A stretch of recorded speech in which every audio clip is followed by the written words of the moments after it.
ọmọ Ìbàràpá lápapọ̀ ẹ̀jẹ̀ adúpẹ́ lọ́wọ́ akíọmọ ọmọ Yorùbá lápapọ̀ tilé tó kó ẹ̀mí àbọ̀ ẹ̀bá nǹkan mọ Adéyẹmọ Chief Sunday Adéníyì Ìgbòho orúkọ ńlá tí ń jámọ̀ láyà bí àrá orúkọ tó ń dẹrù bo lórúkọ gan ọmọ Yorùbá ẹ má sùn o torí pé bùrà a kò lè fojú kégbodò láyé títa ríro lẹ̀dá ńkọlà wúrà tó máa dán alànà kọjá dandan o ọ̀wọ́n irin ní má bẹ̀rẹ̀ wọ̀nà ẹ̀dá kan lè ṣì wá lọ́nà mọ́ ẹjẹ́ àfìmọ̀ṣọ̀ kan ká lè débi re ẹjẹ́ àjọ gbárùkù ti Sunday Ìgbòho ṣá ọmọ Ìgbòho mọ̀rẹ́ nílùú Alágbàdo Òde ọmọ atapẹ̀tẹ̀ wọnú omi ọmọ gègèlè wodò sànyà ìsànyà ò rẹ́ràn bàbá yín láàrin ìdí omi kò sì náà ń kán sí yín lẹ́nu ọmọ òkúta mẹ́ta òkè Ìgbòho ìkan ń ṣe yín ní dábọ̀dàbọ̀ ìkan ní mọ́ rọra ìkan tó kù nígbà tí wọ́n ò mọ̀ Ìgbòho mọ̀rẹ́ kí ló dé Ìgbòho mọ̀rẹ́ sí ọmọ òpópó sanran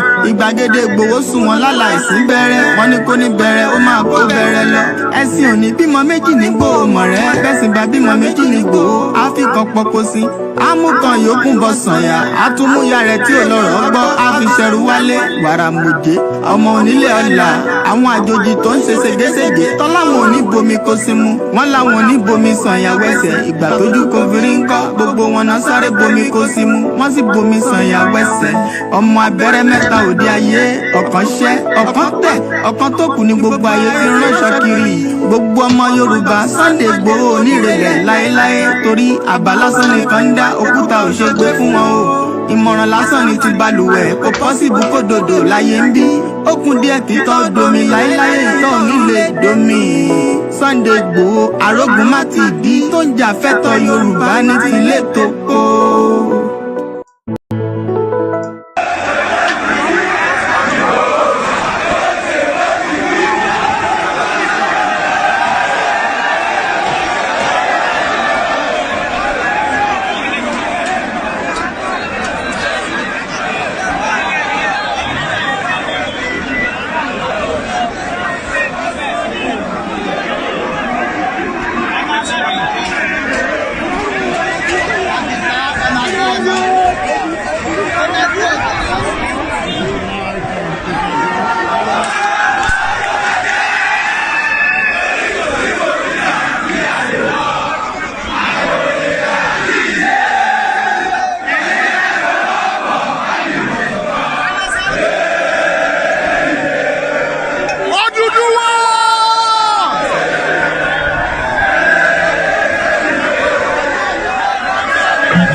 I'm going to unmute him just to make sure that he is actually here.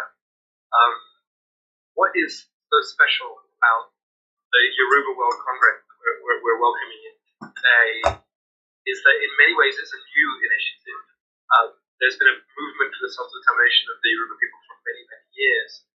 But just recently, this World Congress met and formed around the leadership of Professor Akintoye, and it seeks to represent all of the people of Yoruba with a very diverse membership within the Yoruba people. And for us, it's just wonderful to see a movement being developed like the World Yoruba Congress under the leadership of Professor Akintoye, who is really a very well regarded and highly known person within his community. And so I'm just delighted to have you join us and to join the UNPO. So the floor is over to you, sir.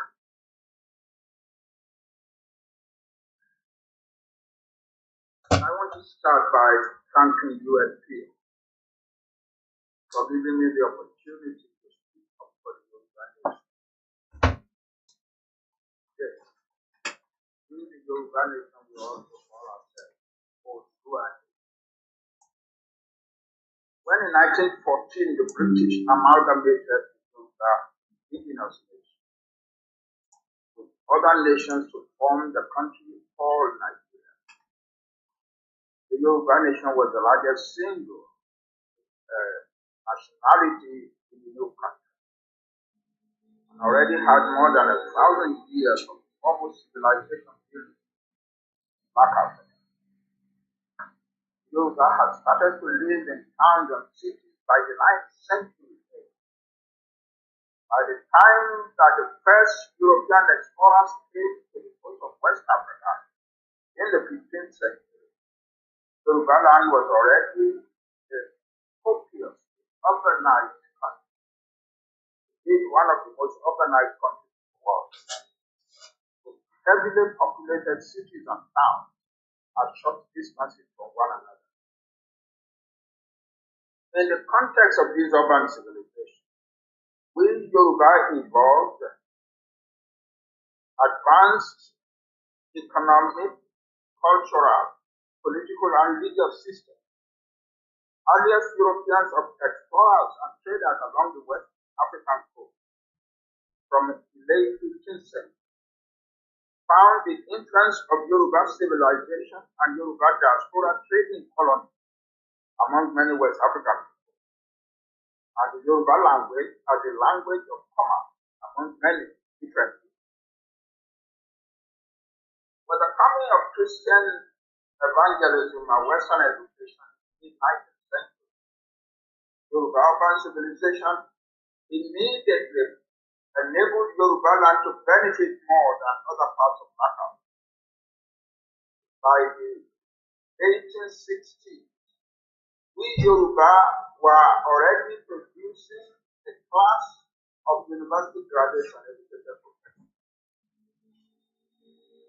The first newspaper in Black Africa was published in the University of Abeokuta in 1889, and other newspapers were soon published in other universities. For much of the rest of Black Africa, schools did not come on after 1900, by which time some Yoruba families were already producing the third generation of university. At the amalgamation in 1914, Yoruba were the only educated nation in the country. From 1952 to 1962, under a limited self-government arrangement and federal constitution, which the British granted to Nigeria, the Yoruba nation proceeded to make the mostly Yoruba western region of Nigeria the first center in Nigeria and even in Africa, in virtually all aspects of development and modernization. But the Nigerian environment has consistently been adverse to the Yoruba nation. From the beginning, the British colonial rulers feared the considerably educated and culturally sophisticated Yoruba and proceeded to do everything to limit their influence in Nigeria. From the British, the tradition passed on to the non-Yoruba peoples of Nigeria that the Yoruba needed to be stopped and to stop the Yoruba became the constant purpose of Nigeria. At Nigeria's independence in 1960, the British manipulated everything to impose the Hausa Fulani of northern Nigeria as the dominant group over the Nigerian federal government and to exclude the Yoruba leadership from the federal government. The British regarded the mostly uneducated Hausa Fulani, particularly the Fulani, as the friendly people, under whom British influence will continue to be strong in independent Nigeria. In 1962, less than 2 years into Nigeria's independence, the anti-Yoruba hostility finally produced a covert operation by the federal government of Nigeria, assisted by the British from the sideline, to destabilize the predominantly Yoruba Western region. The covert operation succeeded in splitting the disciplined Yoruba political leadership of the Western region, and the federal government immediately rushed in, declared that law and order had broken down in the Western region, suspended the region's elected government, imposed a hand-to-pick sole administrator on the region, and sentenced in prison the topmost Yoruba leaders. Finally, the federal government chose a faction of the disgraced Yoruba leadership as federal allies and proceeded to give them the legitimacy by blatantly rigging the regional election of 1965 for them. Therefore, at that point, Yoruba use of the Western region revolted, and they kept on stubbornly fighting the authorities until law and order totally collapsed in the Western region, and until the whole of Nigeria became profoundly destabilized. In January 1966, the Nigerian military, very displeased with the way the Western region was being handled, overthrew the government of the Federation. For 3 decades after that, until 1999, Nigeria reeled in a dark and darkening cloud under military dictatorship. All the military coups, all the military dictatorships from 1966 July until 1999 were led by military officers from northern Nigeria. This was so because the northern political elite, whom the British had manipulated into dominance over Nigeria at the time, had used their control of federal power to ensure a dominant number of northern officers in the military land. Under the successive military dictatorship, Nigeria descended deeper and deeper into crooked, sensitive governance, rampant corruption, impunity, government's effort to impose a religious and inter-ethnic bias, insecurity, grossly poor and incompetent management of the economy, and hopeless poverty.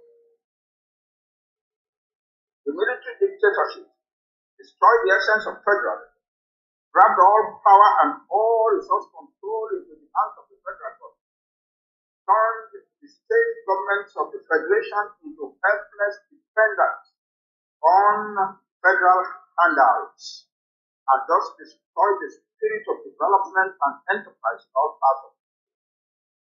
Today, Nigeria is known as the #1 home of extreme poverty in the world, and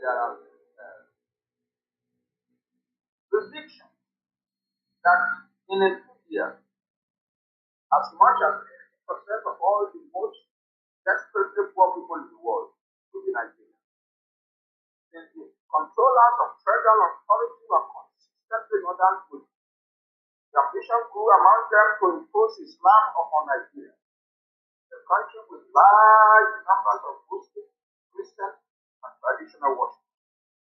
They thereby led Nigeria into frequent Islamic fundamentalism, a massive revenue being earned in these years by Nigeria from the petroleum export turned out to be a curse rather than a blessing.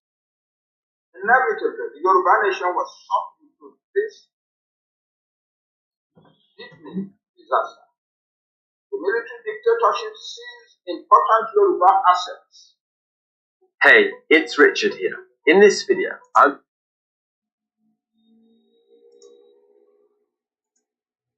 that has been created in 1959 era by the Western. Most of such assets were then poorly managed or deliberately allowed to decline or even perish. Deepening poverty became the lot of the Yoruba nation in Nigeria. Also, Yoruba political leadership increasingly fell for most of the insensitive governance and public corruption characteristic of Nigeria.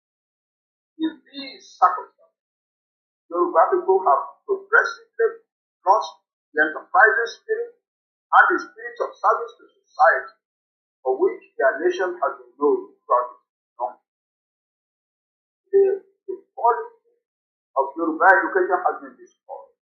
Yoruba language has declined and now faces the threat of extinction. To destroy Yoruba knowledge and pride in their history, Nigeria's federal military government prohibited the teaching of history in schools. Yoruba rulers have neglected agriculture until farming came to have among them the image of an occupation, fit only for the aged, the poor, and the illiterate, and until Yoruba land came to depend mostly on food importation. By 1962, cocoa export by Yoruba farmers were the source of funding for the Western region's ambitious development program and immense foreign exchange source for Nigeria. By the early 1980s, Yoruba cocoa exports had dwindled almost to zero.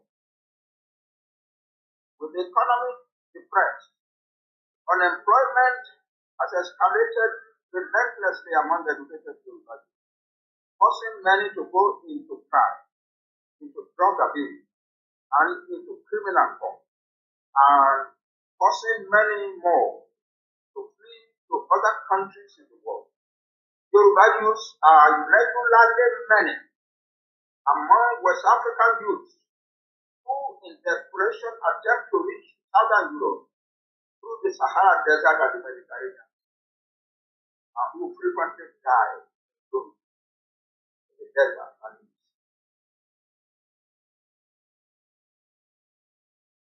The Yoruba people are experiencing a degree of poverty, of loss of morale, of hopelessness, and of disorientation unknown in their history. In spite of their very strong cultural unity, and in spite of their unity around many other exalted principles, Yoruba almost constantly look disunited and conflict prone.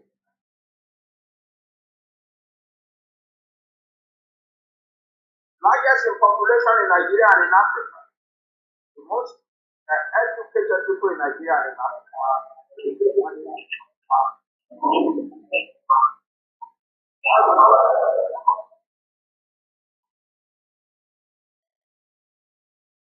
And a nation with a very large diaspora in most countries of the world. Yoruba do often appear like a small and impotent group in Nigeria.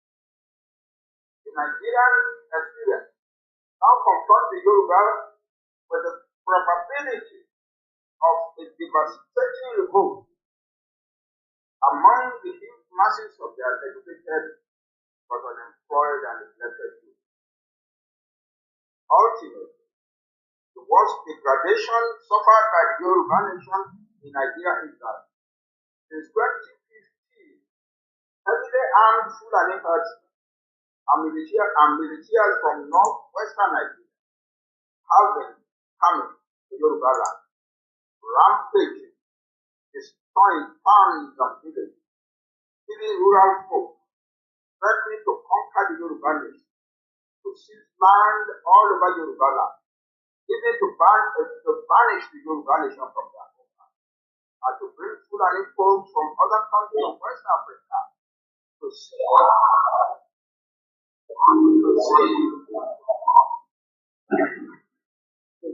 and possess land in Yoruba land. Many Yoruba people have been forced to abandon farming altogether, and the rampages are putting unbelievable pressure on the already weakened Yoruba economy. Even the large Yoruba cities have come under these pressures, as millions of uneducated and unskilled youth have been deliberately encouraged and assisted by some in the northern elite to migrate to the Yoruba south, where they are building up in a devastating burden on Yoruba society and economy. Countless Yoruba patrons and civil organizations and the patrons and organizations of most other Nigerian people have bravely agitated for decades for a return to a truly federal system. For the people who control the central government have stubbornly employed the central government's power to prevent such a struggle. The horrific conditions of Nigeria are intensifying abominably. Human blood is flowing increasingly across the face of Nigeria. United Nations and other international agencies and countless informed Nigerians are loudly predicting Nigeria's imminent descent into famine and starvation, insupportable weight of foreign debt, total economic collapse, and even an apocalyptic implosion, which would fuel bullying and human suffering over most of West Africa. Most of Yoruba people have now given up on the agitation for instructors. I have moved to the position that the Nigerian situation is sorted out by peaceful and friendly negotiation, which will enable the Yoruba nation as well as other nations that so choose to free their self-determination and to pursue in their own way their political, economic, and cultural stabilization, progress, and prosperity. Yoruba World Congress, which I have the honor to lead, and which consists of thousands of Yoruba men and women at home in Nigeria and in the Yoruba diaspora in most countries of the world, has stepped boldly forward to motivate the Yoruba people to defend their homeland and to prepare themselves for the accomplishment of their nation's ultimate goal of self-determination and prosperity.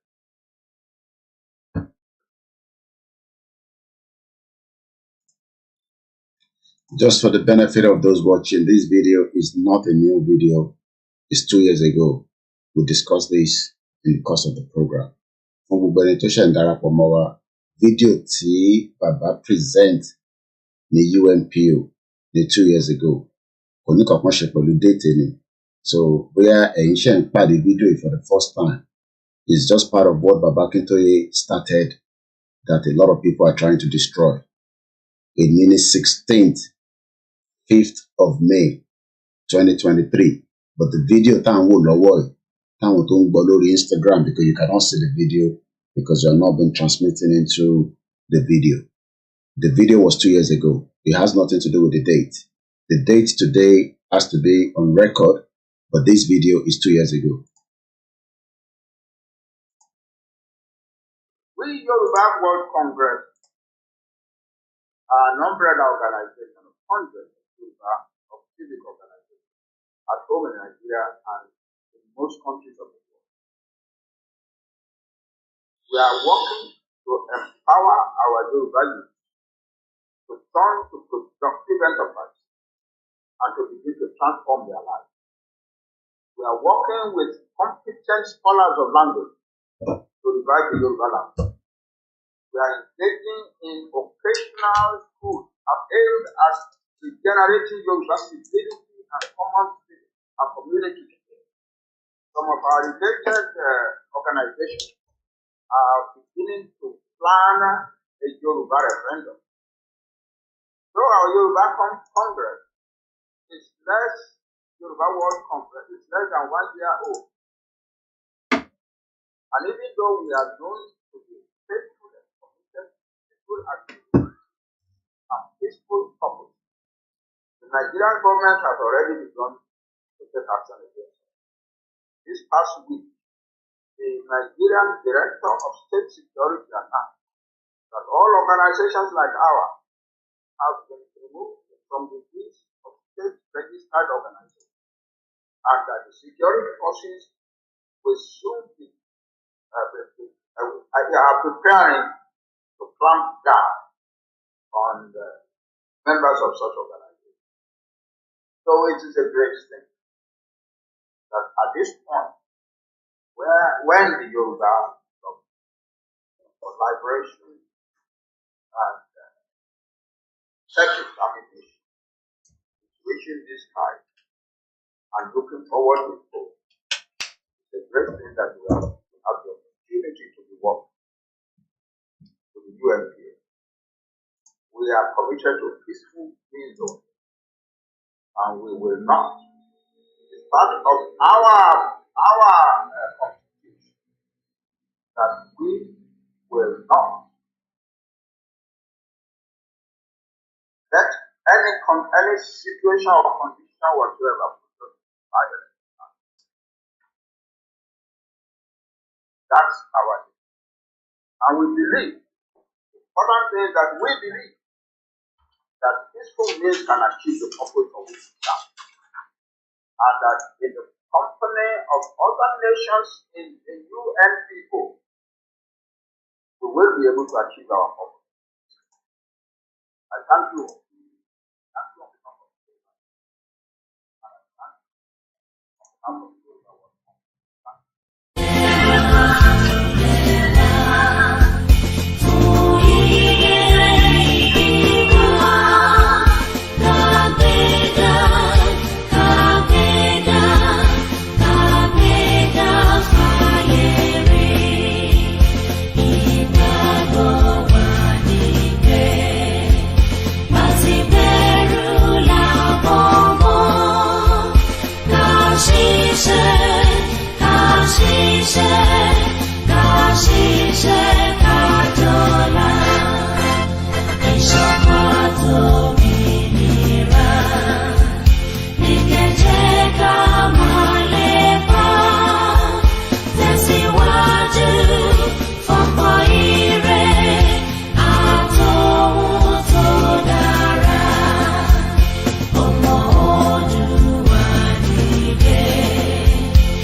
again. No going back. Ìgbòho òòṣà iṣẹ́ rẹ̀ ń tẹ̀síwájú. Mr. Koiki ẹ ṣé o, àwọn ọmọ mi ló ń kí yín o. Àwọn ọmọ mi ló ń kí yín o. Lágbára Ọlọ́run, a máa délẹ̀ lérí o lórúkọ Jésù. Yorùbá nation. Mo kí gbogbo wa pé ẹ káàárọ̀, good morning from wherever you've joined us, and I believe we are on a full broadcast again this morning from all our platforms. My name is OLAMILEKAN. Aago mẹ́ta àbọ̀ lulu ní London, England precisely, but when you break it down, it is called London. The video tí a ṣe gbọ́ tán is not a new video for those that are keep asking me to remove the date. Date is very, very important in what I do so that the next generation will have a lot to play with. The video I decided to remind us níbi tá kọ́kọ́ kí Elédùmarè ọba ìjọkẹ́ ayé àṣàkẹ́ ọ̀run, depending on what religion you are. I'm not fighting because of any nonsense religion according to what you might want to think. I don't care about what religion you are, whether you're a Christian, Muslim, that is entirely up to you. That is your own edict, not mine. Religion is practiced around the world in a more dignified way, even in Saudi Arabia and Jerusalem, that most of you travel to. A very good morning to my beautiful mother, and welcome to the program.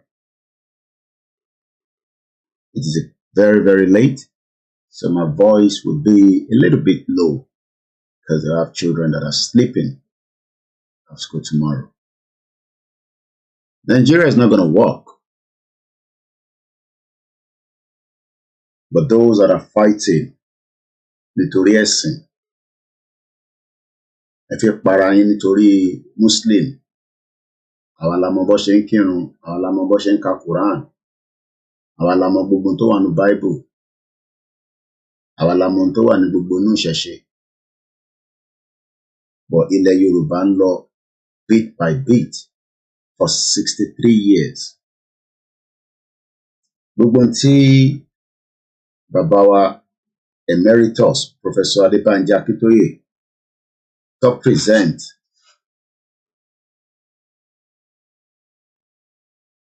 That is what woke a lot of us up. But today,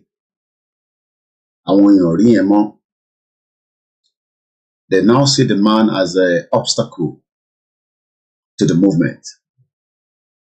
Nítorí pé làákàyè ọmọ Yorùbá ó ti fi dín puff.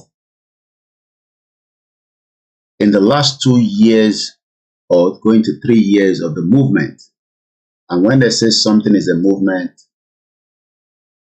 is a continuity until and after you achieve the main objective. Baba was very, very clear in that 22-minute, probably about 23-minute video, that the time for restructure is too late. 10:12 p.m. in America, according to the time. Iminoni, the last man standing to educate you, born bastard.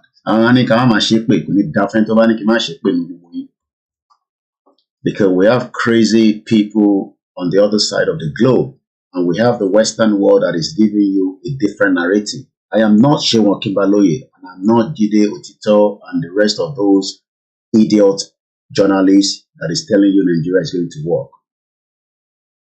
So if you're looking for where Nigeria is going to work, you go to NTA and listen to the bloody Lai Mohammed, the bomb bastard Yoruba man, Lori Buruku politician. I am Olayomi Koiki, known as koikimedia. Some say I don't bring any good news out of Nigeria. Bomb bastard, where is the good news in Nigeria? A country where your life means nothing to anybody. Your life is as puff in Nigeria. You will die, nobody has no dignity to even respect the body. Baba Akintoye went to the UNPO, YòRÀBÁ, and the rest of those that have joined. How you doing, my brother TSG? Nigeria lewa, Baba for sure showing my brother. If you're looking for where they don't curse people, you go to NTA. Go and listen to NTA News.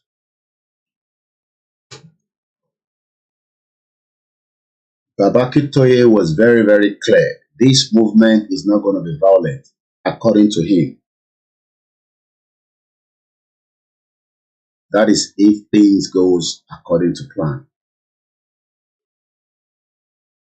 I don't care about the drug baron Bola Tinubu, neither do I care about all your bomb bastard Lori Buruku politicians, from your governor to your senator. They are all Omwali that cannot see the vision of the late Baba Olowo.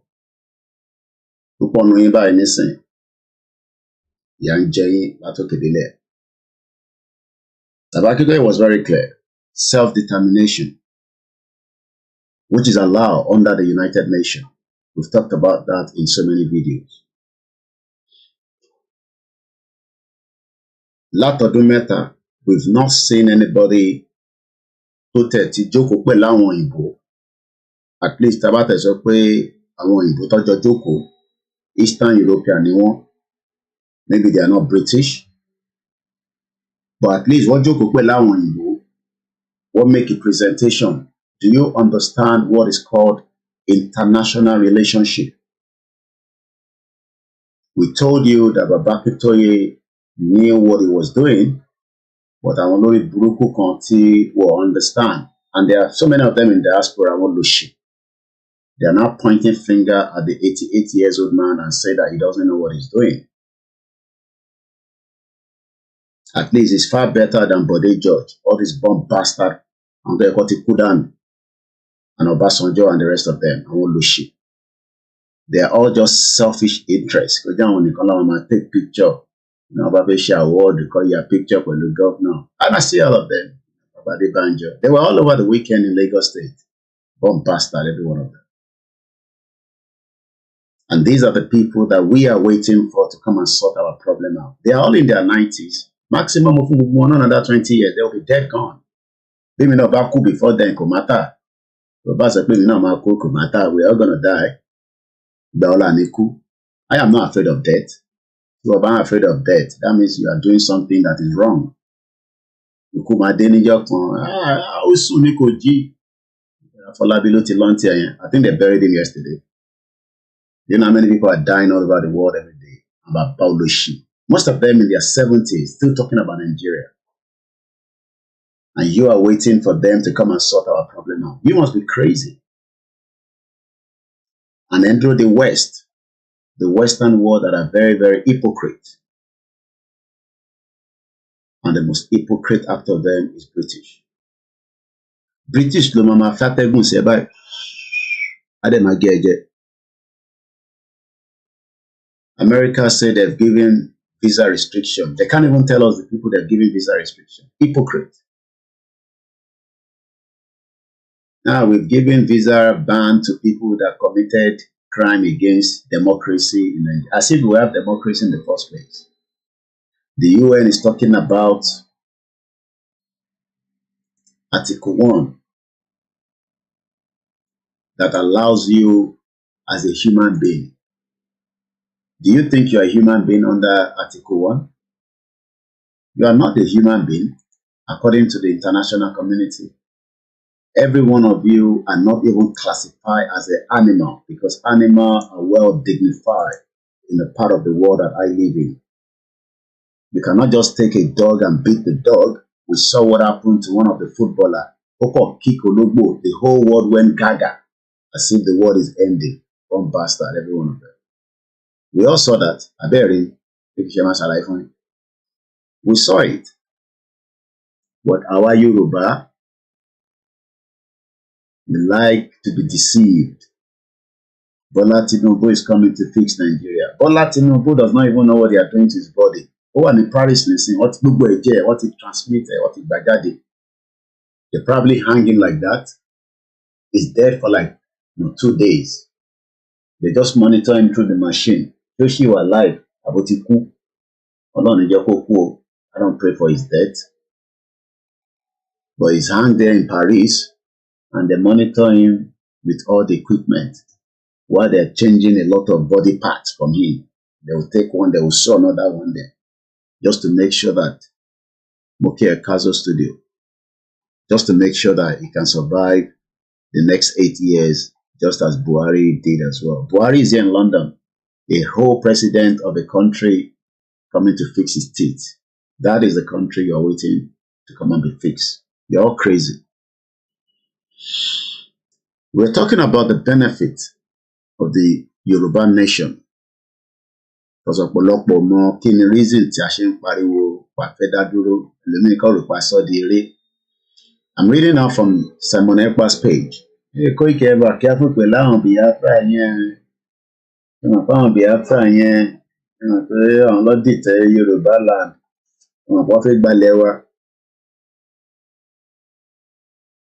We live in denial. You think I buy into that nonsense. I am not Dr. Aliu, and I'm not any other media. That's why I'm independent, and that's why I said I'm not doing any collabo with anybody. So that Tiban Soro, some of the media disagree with me on that view. I hope you've seen some of the images I posted before I went to bed with a lot of weapons. I'm a terrorist. They keep stockpiling them, but go and read what Sahara reporters said about the military on Sunday. They're talking about radical change. I hope you understand what it means by radical change. Some of you don't even understand anything anyway. Simon Ekpa posted 11 hours ago, responding to the US to impose visa ban on Nigerians undermining democracy. So you not think so you get democracy. Sheffield need democracy in the first place. Who dashed on a democracy? Democracy that was destroyed by the British in 1959, going into the election of 1960. Hey, we are in democracy. Go and vote. You think your vote is like the one they are doing in Turkey. That is democracy. I hope you're following what is happening in Turkey. In Turkey, where they have to do a rerun. That is what they call democracy. They cannot decide who is going to win, then there's going to be a rerun. So I jam on meta tó kù, it becomes the first and the second. So ẹ wá lọ lobby pẹ̀lú the other political party to make sure that they can come and vote for you. And we know what is happening in Turkey. As much as we don't interfere with foreign relationship because we are not a country yet. When we are a country, I'm on Tamamaso. But that is a democracy. Bẹ́ẹ̀ni, democracy of Malini.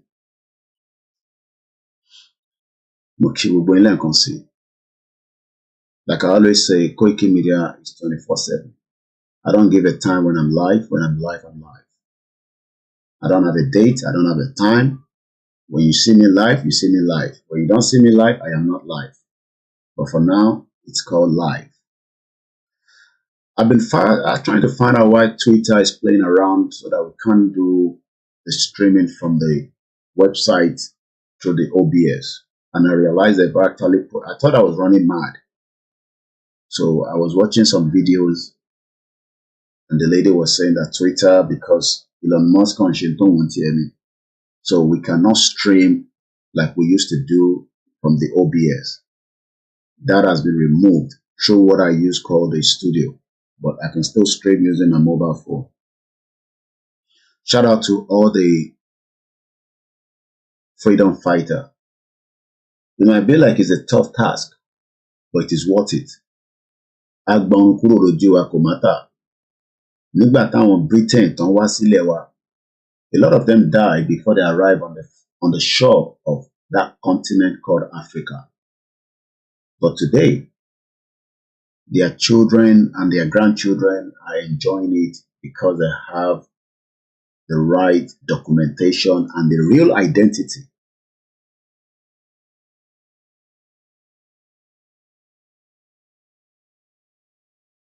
And this is why we are here to just remind your mind. They use a lot of things to distract you. Hey, somebody's cooking, no. Hey, it's cooking, no. Hey, well, Guinness World Record, though. Everybody they panic. Hey, she's creating Guinness World Record for Nigeria. After a while, now they go and bring Big Brother. People, they open their yansh, they open their breast. Everybody, they fuck inside that, place. They're under the cover. They use things to distract your mind of the reality of your identity. What by identity? And we all live fake lives, Kí Nigeria, money project in Nigeria. Kò sí lọ́lé o. Ẹni tó lọ́lé ń ṣe project in Nigeria. Ilé tó fi lọ tó show off. How many people have done project there that they cannot even go back? So let's read what responds Simon Ekpa, who is now the Prime Minister, government in exile. If you don't know what is government in exile, go and Google it. It's bit by bit, since Baba Akintoye made it clear in that video that I played, we are not non-violent people. Britain was violent on your father, your mother. Slaves. Obama, get a visa. That's about for any visa. You want to in the UK. You want to in UK. It take time someday. It's free. The Kwamo in Liverpool, outside London, Kelawo Slave Museum. You will cry. Not the British people. We don't have any problem with our British people. But we have problem with their government and what they've done in the past. And they are not apologizing. Take point if you could apologize. We hope King is going to apologize. Because to apologize, that means they've admitted the crime. And that is the most difficult thing to do in life. To come out and apologize for something that has taken away our heritage.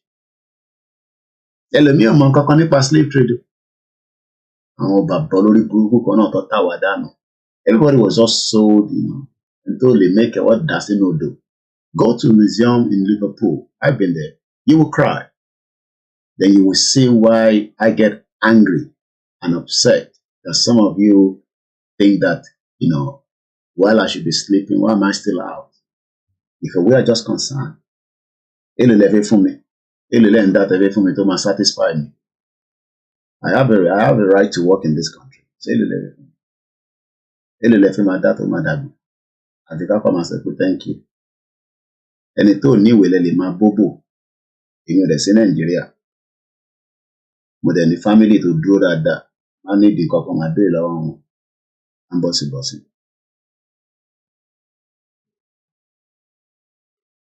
Simon Ekpa replied back to Secretary Blinken.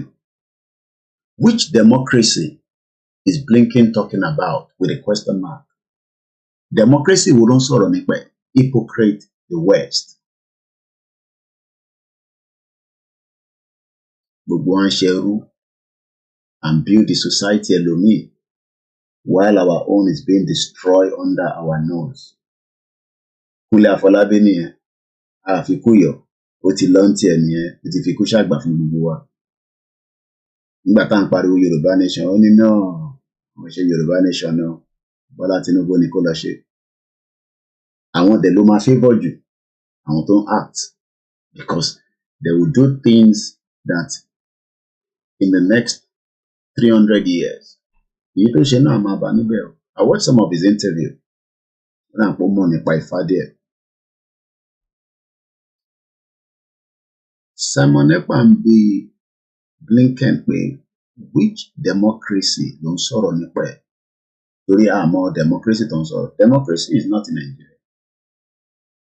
Ẹ bá lọ máa pray títí pé democracy máa work. It's just a time, it's just big. It's never gonna work. It's all lies. And you have all these influencers, they say that on the social media, telling you it's going to work. People like Reno lórí burúkú tó ti jẹ́wọ́ lọ́wọ́ Jonathan. Do you know how much amount of money to all accounted? You go and listen to somebody like Dipo.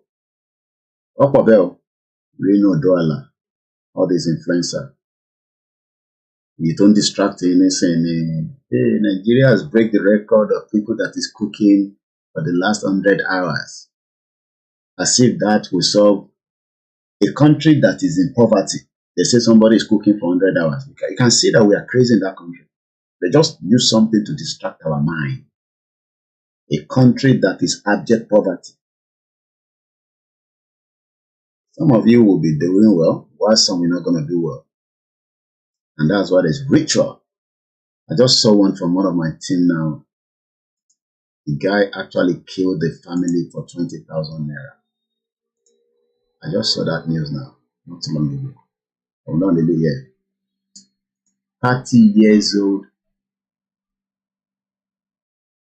hack. Ọmọ tán pè ní hack. Ó mú àdá. Ó ṣàyà ìyá tó bí lọ́mọ. Ó hack it to death in Rivers State. You know what? The incident happened after the mother failed to hand him a sum of 20,000 naira in the accident. Ó pa ìyá tó bí lọ́mọ nítorí 20,000 naira. Do you know that 20,000 naira should be part of what the government should be giving this guy because it's not working? At 30 years old, for whatever reason. That 20,000 should be like every week income. They come out from. Nigeria has the kind of money like that. The news is there on our blog. Kudos to the koikimedia team that are working around the clock. I've told them to increase the tempo a little bit, get those articles in. Some of you don't even go and read it. But that's okwato níbẹ̀ wáyé pọ́rọ̀ ọyàn. Wáyé pé mo jókòó nísìnyí bá àwọn tó lọ́yàn tó nídìí. Má bínú ìyá wa. Hello, tí bá sọ pé àwọn kan bára wọn sùn nísìnyí àti post ẹ̀ sórí koikimedia website. People will go there and go and watch it. But that's where your mind is. But the real heritage that belongs to us, to one people, one culture, one language. Moki Alaja, Irat, Yalalu Barika, she just came back from Nigeria. Only God knows how many of these she has produced in the last 3 years. I don't even know at what cost. Allah produced Kenya. Some of you had the opportunity to get it from me during the rallies. Yatari for the ghost. Ewo Baba Akintoye 3 years ago, he was comfortable, confident, presenting the Yoruba people to the global community. Yadagburude. òun àti Jésù àti Ọlọ́run lọ́jọ́ ń ṣe communication bí ó dà kó máa ń lọ seven àwa descend padà àwa deliver message fún yín wèrè born bastard every one of you ní olùlọ́ṣì Ọlọ́run ló rán òun mọ̀mí water woman ìyàwó mi tẹ̀ ń béèrè pé ṣé mo ṣọ́ pé Yorùbá ni mo máa ń ṣá dàbí Fúlàní ẹ wo bí bàbá Akíntóyè ṣe sọ̀rọ̀ at his age for 23 minutes bàbá yẹn ò dátọ́ lẹ́nu báyìí ẹlòmíì á máa sọ̀rọ̀ báyìí bàbá ẹ̀ ti ń dátọ́ lẹ́nu nígbà tẹ́ pé àwọn bàbá wọn ti lora wọn nílòkulò 20,000 naira somebody killed the mother in Rivers State. Do you know what Rivers State means? That is where the crude oil of Nigeria is coming from. Ó yẹ kó lọ finá sí gbogbo pipeline kó blow dànù bọ́tẹ́ ló ṣì lẹ́yìn tó wà nílé Koiki ṣe máa ní ká lọ máa blow nǹkan kí ló ṣàǹfààní fún yín ẹ máa kí anybody enjoy ẹ mọ́ especially the hypocrite western part of the world that suck everything out. There was another petrol loader tanker that exploded. This is another news again. Some people say to Moki Yawa Yalode Ijana Ota Fat Girl. Koiki, you never bring good news, so every time your pastor message concerning láti South Africa. Wọ́n ní Koiki wọ́n bẹ̀rẹ̀ pé ṣé Koiki orúkọ Yorùbá ló ṣe lórí burúkú. Ṣó jọ orúkọ Fúlàní? One bastard. You think I am here to be licking your ass? You lose. Ǹjẹ́ pé pèlè máa gbà lójoojúmọ́? The state fire service was said to have refused. Can you imagine? They refused to turn up after a distress call. 63 years. This happened yesterday. Ẹ ṣé grandma. Àwọn ìyá kan wà ní London bíbá. Wọ́n mọ̀ bí ẹ wà l'Amẹ́ríkà náà. Wọ́n ti cut age wọn. Ó yẹ kó ti retire. But age tó bá dé Amẹ́ríkà, wọ́n ti chop it by 10 years. So ọkàn rọjú ni wọ́n bá jí lára bá bọ́dí yẹn ò gbé wọ́n gbọ́dọ̀ lọ síbi iṣẹ́ olórí burúkú ọmọ àlè tá bá wá sẹ́ndẹ̀ owó sí pẹpẹ súpà àtọbìnrin ló fi ń gbé aláṣẹwó a ní màmá wà London màmá wà l'Amẹ́ríkà wà ní Canada. You know how many Nigerians have changed their age láti lọ gbá football. Mo gbọ́ pàdé mi kan sọ̀rọ̀. He's a footballer. I don't have to give you details of the country to work. Onígbà tóun délùú tóun wà yẹn ló realize pé àwọn ọmọ táwọn jọ ń gbá bọ̀ kò ṣe pé wọ́n ń change age wọn bó ṣe ń dé láti school òun ti change age ẹ̀ and everybody change their age. I told you as at last year December moment tó ṣe padà lọ Nàìjíríà ó fly láti ìlú kan lọ Nàìjíríà ó dẹ̀ lọ sí Abuja whatever change the Nigerian passport ó dẹ̀ chop age ẹ̀ wálẹ̀. That is the Nigeria you are thinking is going to change. Fake country. Ó dẹ̀ lo new passport ó dẹ̀ tó fi jáde padà. This was in December. Ó lọlé ó fly láti ìlú kan pẹ̀lú Nigerian passport date of birth everything tó wà nínú record. Ó dẹ̀ dé Nàìjíríà ó dẹ̀ tó issue another passport fún ó dẹ̀ chop age wálé ó dẹ̀ lo new passport ó tó fi jáde padà. Ìyẹn ni wọ́n máa ń sọ pé ìlú yẹn máa wọ̀ ó dà pé ó ti ń fa gbáná ó ti ń fa páínpáín.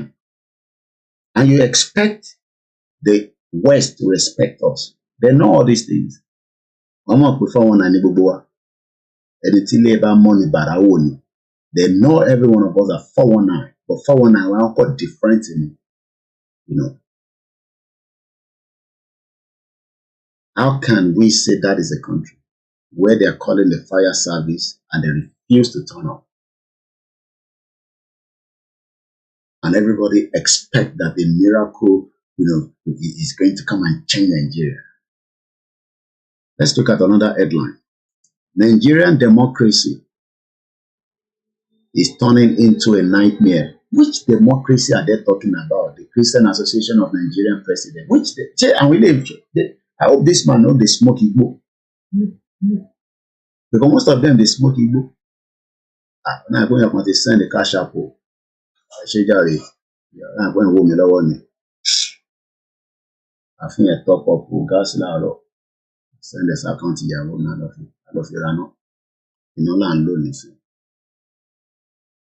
ẹ ṣe mo ti rí signal ẹ sọ̀rọ̀ demo ẹ jẹ́ àpadà sórí they keep talking about this democracy Koiki shut up.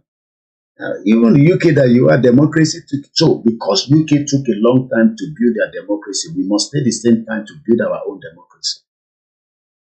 In a country where everybody hates each other, we are all deceivers. Gbogbo abáyé bá ṣe ń wọra wa báyìí. Àmọ́ tá à ń sọ sí Igbo lẹ́yìn. Igbo mọ̀ tó ń sọ sí wa. Bẹ́ẹ̀ni náà ṣe wà báyìí ní àkọ́mọ́ yín mú síra wa. But for now, let's fight it together and let's go their separate ways. That's what Baba Akintoye was presenting there. It was very, very clear for 23 minutes.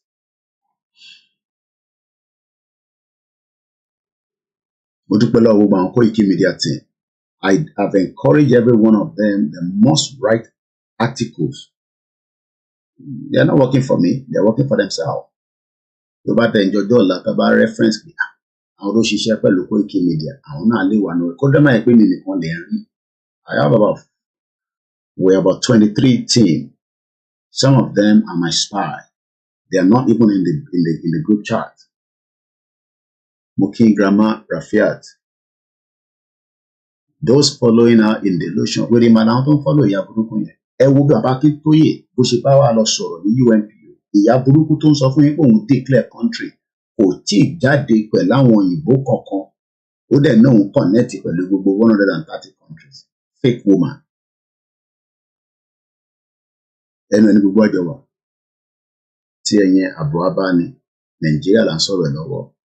Ẹ já lọ sí the president of the Christian Association of Nigeria. Ó dà nípa bishop ó ti mú pine. The president of the Christian Association of Nigeria, CAN, Archbishop Daniel Okoha, has decried the state of democracy in Nigeria. Ó ń decry, ó ń sunkún nìyẹn. Saying instead of being the best form of government like in other climes, like in Kenya, in South Africa, because those countries are developing, I don't have to even reference it to London or England or UK, because Rwanda is doing very well. They've gone through genocide and they are actually gone in Mr. Larisco, in different platforms. Ọlọ́run jẹ́ kí èmi jọra mi lójú torí à ń jókòó sí ìwà but a gbọ́dọ̀ sọ bó ṣe láti rí tó bá ń wá bíi tí platform tó máa sọ kúzíkúzí lọ sọ́dọ̀ ṣe wọn kí n bá ọ̀rẹ́ mi dáadáa ni ó kọ́ di tó jọ́ mẹ́ta tá a ti sọ̀rọ̀ ní I think we spoke a sọ̀rọ̀ ní last year ó dà pé call kan wá tí ó jẹ́ conference call pẹ̀lú èmi àti àtìyàn kan I have to go into details gbogbo ọlọ́mọ títọ́. But abeg it's very difficult for them to operate, which I'm sure you all understand. So I am not those people. Nigeria tó jẹ́ kó jẹ́ big brother for other African countries. Kò tí ṣe bàbá tó tí tọ́jú àwọn ọmọ ní Nigeria. Mo mọ̀ pé ẹ̀yin nọ́mbà ni ìyá mi gbé mi lékè. Ẹ tẹ̀ sọ́gbọ́n sef. Ṣàlàfíà ni grandma wa kí n ti wá yọjú sí grandma Ọlọ́run mo gbọ́dọ̀ pé wọn Ọlọ́run fún mi láàyè kí n tẹ̀ wá kí wọn ẹ̀mí ẹnu mo ti sọ fún yàyàn pé màá wá last year yàyà ní ọmọ yìí ẹ̀rẹ̀ ni máa wá kí mi má bínú ọwọ́ mi kún wọn màá sùn bẹ́ẹ̀ tó lóyún ni I slept before 9 o'clock yesterday so that's why I have enough strength. So sleeping pattern may change. Màá wá kí màmá lágbára Ọlọ́run. Ẹ fún mi láyè díẹ̀ sí. I don't hate Tinubu, but they are all born bastard. But Tinubu rí òtítọ́ pé Nàìjíríà àwọn kan ní Koiki, ẹ̀gbọ́n kan pè mí lánàá láti London wíwá ọmọ ọba ni wọ́n Prince. Wọ́n táwọn bá lọ lé ọlọ́pàá 4 ló máa ń gáìdì àwọn. Tọ́ba dẹ̀ wà ní London kò ní wọn ní ọlọ́pàá wọ́n ní lé àwọn fẹ́ǹsì ga jù lé lọ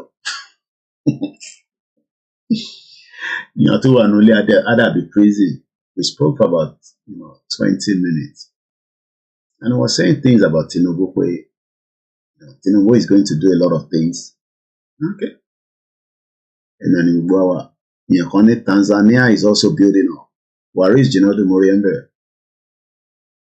Pre-1960, it was the blue British Nigeria or British West African subject passport. Báwo làwọn kan ṣe máa gbádùn nínú ayé tá à ń gbé yìí? This is the world. You can see my map there. Then mo ṣe open ọkọ̀ láti cover window mi so that the reflection on my wọlé. This is the world. How come some people have dignity, human rights, and we don't have the same thing? Question here, nobody can answer it. Àwọn ènìyàn kan sọ oúnjẹ fún Guinness World Record. Mo tẹ̀ ń bí ìyàwó mi pé ṣé òun náà máa ṣe Guinness World Record? Ká dáná fún 5 days, ká beat record bèbí yẹn. Ó ní bí ènìyàn níṣẹ́ ni. Mo náà màmá popular ni. Endorsement dem máa wá lọ́tún lósì. The president of the Christian Association of Nigeria, Archbishop Daniel Okoha, ó sunkún as decried. When they say something is decried, let's go and look for the English dictionary. And how I like Amaka, decry. Decry. D-E-C-R-Y. Tó bá ní Decry. tá bá sọ pé Decry. táwọn tèmi ti wọlé lórí MixLR. Okay, èèyàn mẹ́ta wà ń bẹ̀, àwọn èèyàn comment tó bá jẹ́ àwọn pàdé mi gangan, àwọn èèyàn ti kí mi. Àwọn èèyàn ti sùn, comment and B àti Daniel àti Aláwọ̀ Bàbá lámbà wọn pẹ̀lú yín. Mo kí n táwọn tó wá lórí MixLR. Mo kí gbogbo ẹ̀yin èèyàn wa tẹ́ ń gbọ́ wa. Má fi bí ìbára ṣe pé o fi ń wá ìléwé time, ó jẹ́ lọ síbi tí wọ́n ti ń jó gógó. Mo kí ẹ Castle Studio. I've known Kazeem. Pé mi àti Kazeem máa pàdé ní London after ta fira wa sílẹ̀ ní secondary school. Inú market ó rajà lọ́wọ́ mi mo tẹ̀ dá mọ̀ mọ́. Ìgbà tó délé ló pọ̀ wọn pa. Ojú bọ̀bọ́ ìlú familiar kẹ̀. Àjọ dé secondary school ni. Bọ̀bọ̀ tó ń jẹ́ Castle Studio TV yẹn. Èmi ni àwa ní record. And I can post any day, anytime. Àwọn kan pè mí lánàá. Wọ́n ní ṣé mo ní DBS, mo ní mo ní current one, mo ní but I'm ready to do it anytime. I've lived in this country for 24 years without no crime. And tó bá mọ̀lé tó ti jáde. So when we use the word decry, kí ló mean? The past tense la máa ń lò ní decried. Wàá fi D sí lẹ́yìn ìbọ̀, wàá wá change sí RY yẹn. Àwa jẹ́ D-E-C-R-E-D. Dr. Echo Charlie Romeo Indian Echo Delta. Bá ṣe ń lò ní bíbá ẹni yẹn. So kí ló mean? Tó bá sọ pé decry. Wọ́n wá ní publicly denounce the decry human rights abuses. Ṣé pé kò bí wọ́n ṣe ń abuse yín ní Nàìjíríà? Ṣé pé kò tẹ́ wa lọ́rùn ni? EndSARS, àwọn èèyàn sunkún ní abroad. Kí ló dé? Àwọn tó ń sunkún yẹn nísìnyí, náà tó ń bọ́ àwa nísìnyí, àwọn máa ní. Ṣé àwọn èdè wa ní káwọn náà máa ṣe pé fún? Born bastard. Ẹ fẹ́ lọ gbé Peter Obi wọlé. Peter Obi tó yẹ pé àwọn òyìnbó ló ń ṣiṣẹ́ fún. So tá a bá sọ pé Decry. So bàbá Christian Association of Nigerian President ó ń sunkún fún gbogbo yín pé ṣé democracy lè ṣá.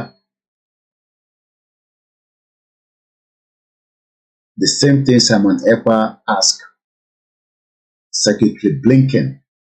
Secretary Blinken òun ni ó ń represent America. Ó máa ń káàkiri ní tiẹ̀ ni. It's a big position.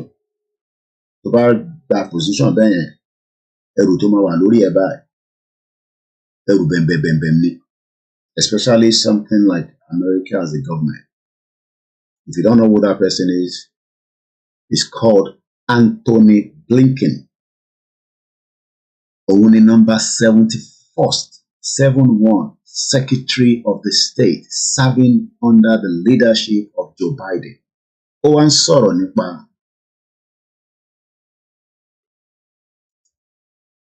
wọ́n máa báǹdì àwọn kan ní Nàìjíríà for undermining democracy. Simon Ekpa wá ń béèrè lọ́wọ́ pé which democracy? Ṣé democracy ti Fẹlá fi kọrin? ẹ fi pa ìyá ẹ wá ní Ṣeun Kútì gbọ́ ọlọ́pàá létí. Olúkálùkù wa ń ṣe analysis ó wrong Koiki ṣé wọlé gbọ́ ọlọ́pàá létí ní London tó bá bí ọlọ́pàá dá kóun disrespect mi náà but kò ní disrespect me because ó rí mi as a human being ọlọ́pàá ò rí ẹ̀yàn as human being. Mo rí ẹ̀ ń bẹ̀ just reason. The truth is that our people can be extremely insincere in every possible way. The truth is that our people can be extremely insincere in every possible way. No birth certificate pre-1960, but the system doesn't provide for this, but oppress many with it. Ṣé wọ́n lè gbọ́ ọlọ́pàá létí ní UK? Ọ̀dẹ̀. Ọlọ́pàá rí mi as a person, as a human being. Ọlọ́pàá rí yẹn as a human being. But àwọn hypocrite, àwọn West, wọ́n sọ fún yín pé èyí fẹ́ undermine democracy. Tẹ́ ẹ bá lọ tọ́ ọ bá lọ Amẹ́ríkà, wá lọ lù mí. Púpọ̀ ní wọ́n tẹ̀ ti gbọ́n nísìnyí náà, wọ́n kó lọ sí Amẹ́ríkà. Tẹ́lẹ̀ lọ́lọ́ ra lé sí Amẹ́ríkà. Ajímọ̀bí nísìnyí ó jí owó Ọ̀yọ́ State ó lọ ra lé sí Amẹ́ríkà. Most of them are not buying houses in America anymore. Ẹ mọ̀ bí wọ́n ti ra lé sí nísìnyí. Àwọn West Indies yẹn, àwọn Island àti àwọn ìlú míì bẹ́ẹ̀ lọ tàbí máa dárúkọ. Ibi tó ti ń ra lé sí nìyẹn kò tá bá dárúkọ gbogbo ìlú yẹn nísìnyí wọ́n ní Koiki ti ń mọ́nítọ̀ àwọn débẹ̀ yẹn. Mo mọ̀ ìlú kan débi pé ibẹ̀ làwọn Nigerians ra lé pọ̀ sí nísìnyí. A ṣe ń ṣe research yẹn lọ́wọ́ díẹ̀. But tí bá ti mention ẹ̀ nísìnyí wọ́n máa lọ tighten gbogbo àwọn Belton tó wà níbẹ̀.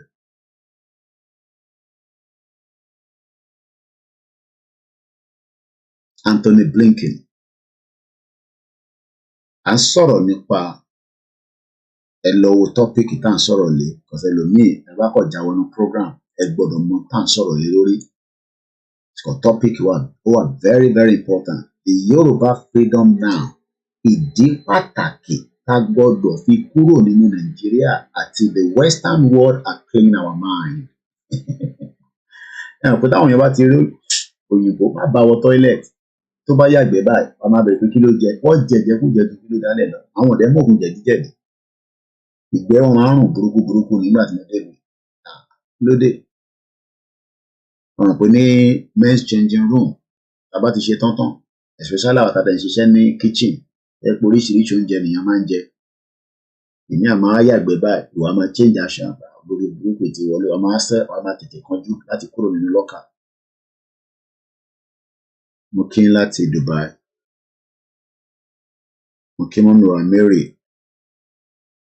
Bẹ́ẹ̀ni, wọ́n ní you're right. Respect is reciprocal. Nigerian police do not show any ethics of their act. Mọ́mí ẹ̀yin tẹ̀ tún òyìnbó tẹ̀ ń lò yẹn ti pọ̀ ju ethics ìkẹ́. Bóyá the very ethics. Ṣé mọ̀ pé torí pé ó jẹ́ Ṣeun Kútì ni? If it was not Ṣeun Kútì, wá ti pa ẹni yẹn just like bó ṣe pa sister wa Mrs. Bọ́láńlé Ṣẹ́ramán ló ń jẹ́ pẹ̀lú ìbejì nínú ní December 25th. Lance Co-op says our top clerics are deliberately choosing to ignore the naked truth about the deception called one Nigeria. Wọ́n ní sọ̀rọ̀ nípa yẹn. Yàrá pé wọ́n ní stakeholder nínú Nigeria. And most of these churches and mosques bí àwọn mosques ṣe ń gba extra code lọ́wọ́ Saudi Arabia. Saudi Arabia is putting a lot of money in Nigeria and the other Arab countries as well. The same thing náà ni àwọn Christian náà ń gba owó láti different part of the world. Warisi ní yep, Anthony Blinken with other assigned US Deputy Secretary of State in each continent that report to him.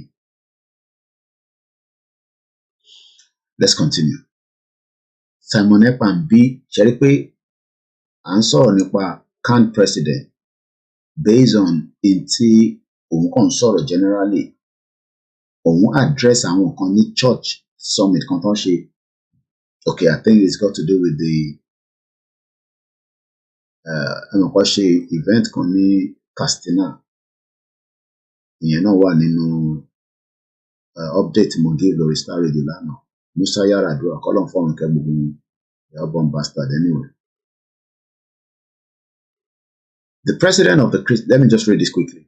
The president of the Christian Association of Nigeria. I hope you can hear me very well. I'm trying not to be very loud because Lana Yahoo complaint me. I will be to. So I'm trying not to be very loud. The president of the Christian Association of Nigeria, CAN, Archbishop Daniel Okwa, has decried. I've given you the full meaning of decry, okay? So Tabadema lo decry belittle or kind.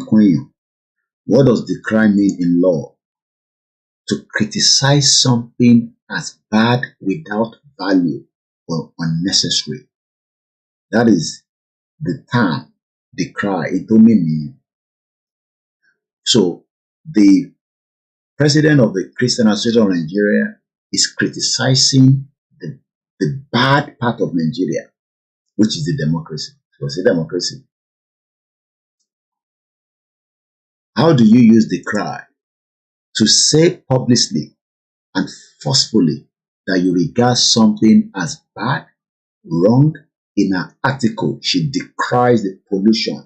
The reason why they killed Ken Saro-Wiwa by that bomb bastard Abacha was because the environmental damage. MIT shared the name. So at least we have an idea what decries mean. It's good to break it down. Sometimes it gives us a better understanding. Asheri Dari Kaso Studio. Eba ma monitor Kaso Studio on YouTube. He does a lot of good things on his YouTube. Just Reason also said Nigeria is the only place we all travel to that you won't want to mention to others. So for your point, Nigeria, of a kuni, Nigeria. Not that good upon Nigeria. Don't command that good if I now, I'm commander good, but it's just a country that you want to go. People are always excited to travel to Nigeria. There's nothing bad in that, Even as much as we might disagree with Nigeria, people always love to go to Nigeria because the ambience, the environment, the energy, and all that. But after 4 days, Tobajan Tony Anyokon, I want society Olushimi, Latokidile. And I love to go on the public transport, so I see this other side every day. I always excited to go to the Yoruba nation. I can't just come to Nigeria anymore now because I'll be arrested straight away. I know that. If I'm not even killed on the spot. But in the UK, about our phantom tonle. Even though the Gbogbo in my Bonibi. Gbogbo in Mama Yo Wole, tell le man wa, Tama Mokwet involved. But nisin, deba today, no masalo. Deba ti salo la Mama Mokwet today. Because they come up around. Most of them, when they come here, now a girlfriend, the man was the madam of Russia. We have one take on London bear. The got politician today. I bear a Bulumawa as a fuck. You mean lock one live as a fuck Umbashe care worker, Maloshe night Olushi. Other politician will basu, Oppo, you can bomb bastard. And we long for never £500. And we any CC cook, kore kose. Bẹ̀lú ma sọ fọ́pọ̀ ẹ̀ tó bá ti mọ̀ pé politician bọ̀ bẹ̀lú ma náà ń gbaṣẹ́ night. Ṣé ó mọ̀ pé káàkiri àṣẹ àwòṣà ni máa pè lẹ́nu iṣẹ́. Bẹ̀lú ma gbaṣẹ́ night. Àwọn olùlòṣì. Èmi wá ń pariwo pé Nàìjíríà dá àwọn èèyàn máa point finger sí ẹ̀yìn olùlòṣì. Ó gbọ́n náà, wọ́n mọ́ra wọn, wọ́n wò mí báyìí. Bàbá Yorùbá àmọ́ ni. Àwọn aṣọ fọ́pọ̀ ẹ̀ fóun pé Sérékodé, àṣírí gàrí sọ́ǹkì orúkọ tí mo wà ní àwọn Sérékodé. Ìgbà ló máa lọ ra bra tuntun, ara pátá tuntun, kí lọ fi impress the normal life wà àwọn olóṣì.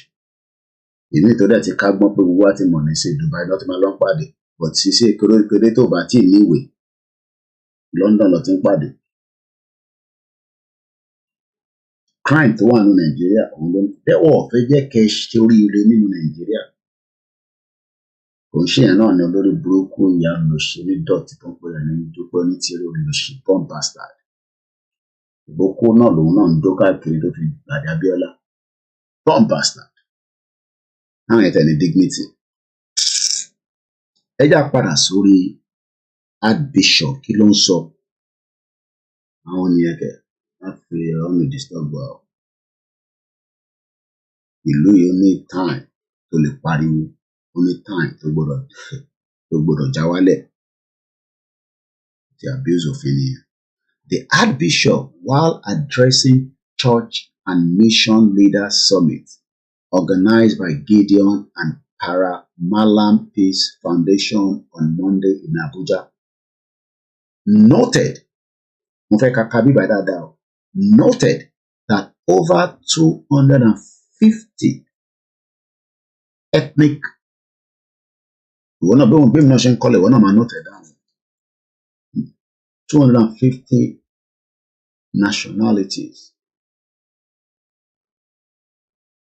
are olóyìnbó kan níbí ní Samalawa dictionary are plagued, P-L-A-G-U-E-D,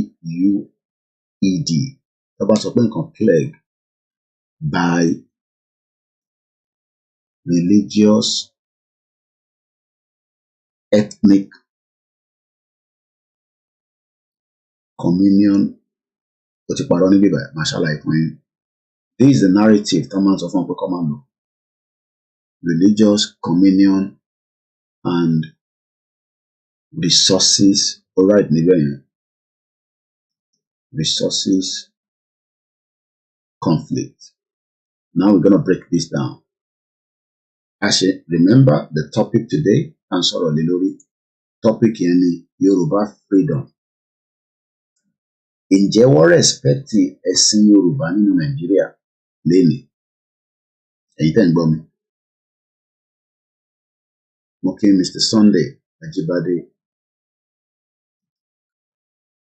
Mo kí bàbá wa Olúfọwọ́bí Adéníyì. Nàìjíríà tí a wà nínú ẹ̀ lénìí, ǹjẹ́ wọ́n respect ẹ̀sìn ìṣẹ̀ṣe wa? Àbí a kàn ń parọ́ fúnra wa? Mo fẹ́ kẹ́ mú yẹn dání. Now, arákùnrin sàn kankan, ìyẹn Archbishop yìí. Let's go back to that.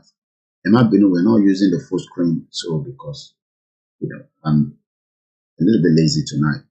We're using the full screen, but what I mean that I'm on Instagram, they cannot see what I'm reading. They know it, so I am the only one that is saying it. So which is okay, or balance. So you're not missing anything, those of you on the Instagram. I'll go marry Shelly. I'll go marry your own TG. I'll buy it to like. Ẹ jẹ́ padà síbẹ̀ yẹn. Ẹ jẹ́ ká kọ́kọ́ lọ meaning flag.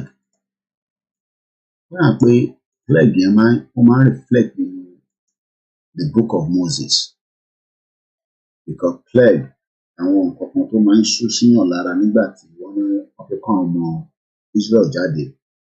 Tá bá sọ pé flag again, kí ló mean?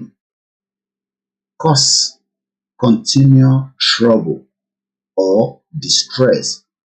He has been plagued by ill health. Lẹ́ẹ̀kan sí. Again. Lẹ́ẹ̀kan sí. Báwo la ṣe ń lò? Tá bá wá sọ pé excuse me. Àti ní dominion. Iṣẹ́ sọ̀rọ̀sọ̀rọ̀ gbọ́dọ̀ máa mú mi gbogbo ìgbà. Ń bọ̀.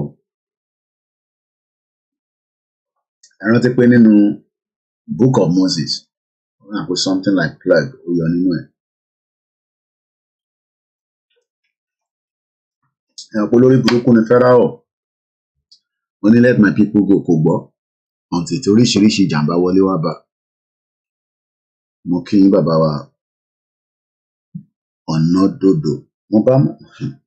Sometimes, táwọn èèyàn bá pè mí, wọ́n pè mí láti Èkó lánàá. Ìkan náà mọ̀ wá Lúkà. Mo kí bàbá wa yẹn. Bá Lúkà ṣe ní ẹ bá Kóìkì sọ̀rọ̀ bàbá láì. Bàbá yẹn dàbẹ̀ tó jẹ lọ́tìrì ní ṣá. Bàbá yẹn, mo appreciate gbogbo yín gan. Ọlọ́run ẹni jẹ́ ń jọra mi lójú. Bàbá yẹn náà wọ́n lè má gbọ́ fídíò mi láyé. Ọlọ́run bá wà pẹ̀lú yín bàbá wa. Wọ́n ṣe gbé fóònù fún wọn báyìí. Pé Kóìkì lọ bá sọ̀rọ̀. The man was shocked. He couldn't believe it. Then mo kíyàn kan náà. Wọ́n dẹ̀ ní Prince tó pè mí lánàá. wọn náà burú àwọn ni wọn ní side ọ̀nà Brixton lẹ́wà ọlọ́run bá wà pẹ̀lú gbogbo yín pátápátá ẹ̀yin olólùfẹ́ wa ọlọ́run ẹni jẹ́ ká jọra wa lójú. So ẹ jẹ́ ká padà sí kí ni meaning plague or plaguing, to smite, infest, afflict. Mo fẹ́ ká rí ibẹ̀ dáadáa mú. Mo kí Abdullahi, mo kí gbogbo ìtawà ní United Arab Emirates. Happy birthday fún àwọn tó ń ṣe birthday ní month of May. Archbishop yìí ní 250 ìrọ́lẹ̀ ló ń pa àti 250 lọ, but let's just work with the 250. Ìwọ náà máa gbọ́ mi o, ìwọ tó ń sọ pé àní làákàyè pé nonsense ni mò ń sọ. Archbishop yìí ló ń sọ̀rọ̀ báyìí, àwọn ni bàbá yín, àwọn believe àwa, kò mátà. Ó ní 250 ethnic nationalities. Now, wo ọ̀rọ̀ yẹn dáadáa. That means pé 250 yẹn, ìlú kọ̀ọ̀kan nìyẹn. That 250 tí wọ́n tán sọ yẹn, that is 250 countries.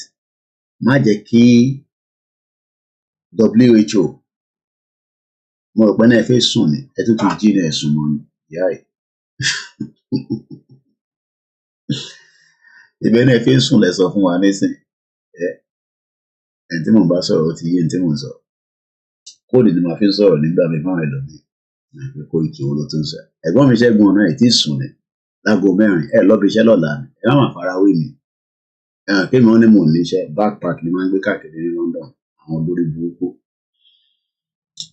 Sórí má jẹ́ kí wọ́n parọ́ fún ẹ pé the world is shrinking á ti pọ̀ jù olóṣì làwọn òyìnbó olórí burúkú ayé àtọ̀run ni wọ́n. Indian 1.3 billion ni wọ́n pọ̀ bí eérú. Nígbà tí mo sì mi lọ sí Bombay ìyẹ́wò lọ náà wọ́n rán mi létí nísìn nígbà tó máa fi dé hospital lọ láàánú sí mo ń bá ẹ lọ ń jẹ́ níjọ́ náà lọ́hùn ó kẹ́sẹ̀ ẹsẹ̀ jí ṣé fẹ́ lọ tọ̀lẹ́ jí rẹ wá rí mi nàbí koikimedia ìyàwó yìí máa complain pé ẹ ti ń fẹ́ Koiki ní ẹ̀gbọ́n mi Ṣẹ́gun ọ̀nà ó yẹ kẹ́ máa sùn ní ẹ̀yin tẹ́ lọ máa resume láàárọ̀ ọ̀la tẹ́ bá ṣiṣẹ́ lẹ́ máa lè fún wa lówó àwọn pé mi ò níṣẹ́ ẹ máa ń tọrọ owó lórí social media náà wọ́n lòṣì láti ẹ kó wo social media ni máa fi survive ayé mi forever. Ẹ lọ tọ̀ ni ẹ mọ̀ pé ọkùnrin bá jí tó bá lọ tọ̀ á sáré gbé fóònù ẹ̀ àwọn ìyàwó ọ̀dẹ̀ láìkì kìíní yẹn tàbá ti ń sùn àbọ̀dúwé mi nísìn láyé Ìgbòho lè pè mí anytime tí bàbá Akíntóyè lè pè mí fóònù mi báyìí ẹgbẹ́ bẹ́ẹ̀dì ni tó bá dún lẹ́ẹ̀kan mo gbọ́dọ̀ dìde Ìgbòho òòṣà orúkọ ẹni mo fi ń jẹun bẹ́ẹ̀ ni ṣé orúkọ dáàdì tí ẹni kí n máa lò òǹkọ orúkọ dáàdì tí ẹ kò ń ṣe celebrity orúkọ Ìgbòho ló ń jáwó ọmọ kan 1 billion kò sí ní Nàìjíríà àyà federal government ń jà mo rírò ẹ̀rí ọmọ kan 1 billion á padà bọ̀ níbẹ̀ sórí 250 ethnic nationality kan sọ yẹn that is 250 countries of its own ó lè má wá jẹ́ 250 àwọn kan lè join mọ́ra wọn but ó yẹ ká lè yọ country 10 kúrò nínú Nàìjíríà.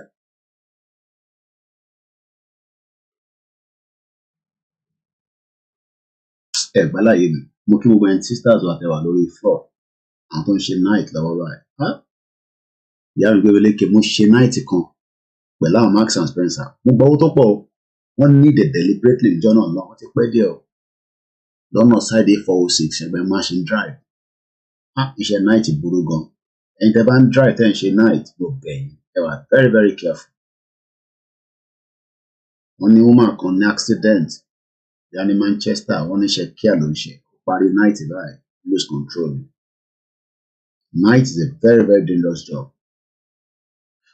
Gbogbo body ẹ̀ báyìí máa shut down tó bá máa fi ṣe tán láàárọ̀ but after a while tó bá ti ń ṣe lọ ṣe bọ̀ at the built-in but night job àwọn kan láti ṣe iṣẹ́ night a máa ń restock chef ní ìgbà Christmas ni ìgbà tó pè mí pé owó yẹn tí mo lè calculate ẹ̀ tí bá ṣe mọ̀ pé ní UK wọ́n máa calculate hours ni hours tó ti ṣe wa máa calculate ẹ má bínú pé mo tún dàgbà ti jẹ.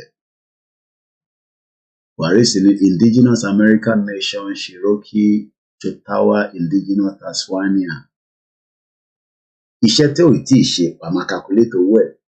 Gani Olóyèdé mo kí bàbá mi tó bá sáré ṣe 10 hours àbí kí n ṣe 14 hours multiply by 10 £140 níjọ́ kan tó bá ṣe by 5 àwa send gbogbo wọn lọ sí Nàìjíríà owó ẹ̀ ti wọ mi báyìí nísìn ìlú òṣì àìmọye àwọn tó ti gba lóònù ní London. Mo pàdé bàbá kan lórí train ọ̀dà àfọmọ Ọ̀ṣun state ni wọn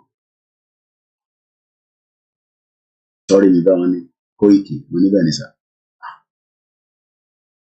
Wọ́n nígbà táwọn dé àmọ́ sọ fún àwọn àgbàlagbà tí àwọn bá ń bá lórí bọ́ọ̀sì ó yẹ kó ti padà lọ Nàìjíríà àwọn náà ti pé 60 wọ̀ tí kúrò London wọ́n relocate lọ tuntun padà ní Nàìjíríà. Ẹ já padà sí ti ìlú òfò bẹ́ẹ̀ ni àwọn ní anáwọn pray fún wọn ní Nàìjíríà ẹ ti ń bọ̀ pásítọ̀ yìí ló ń sọ̀rọ̀ lọ́wọ́ nísìnyí Archbishop Daniel, the president of the Christian Association of Nigeria, ó ní 250 ethnic nationalities are plague. Àti wá lọ wo meaning plague yẹn torí pé òyìnbó tó lò yẹn kò ní yé wọ èmi ni mo gbọ́dọ̀ break it down fún wọn.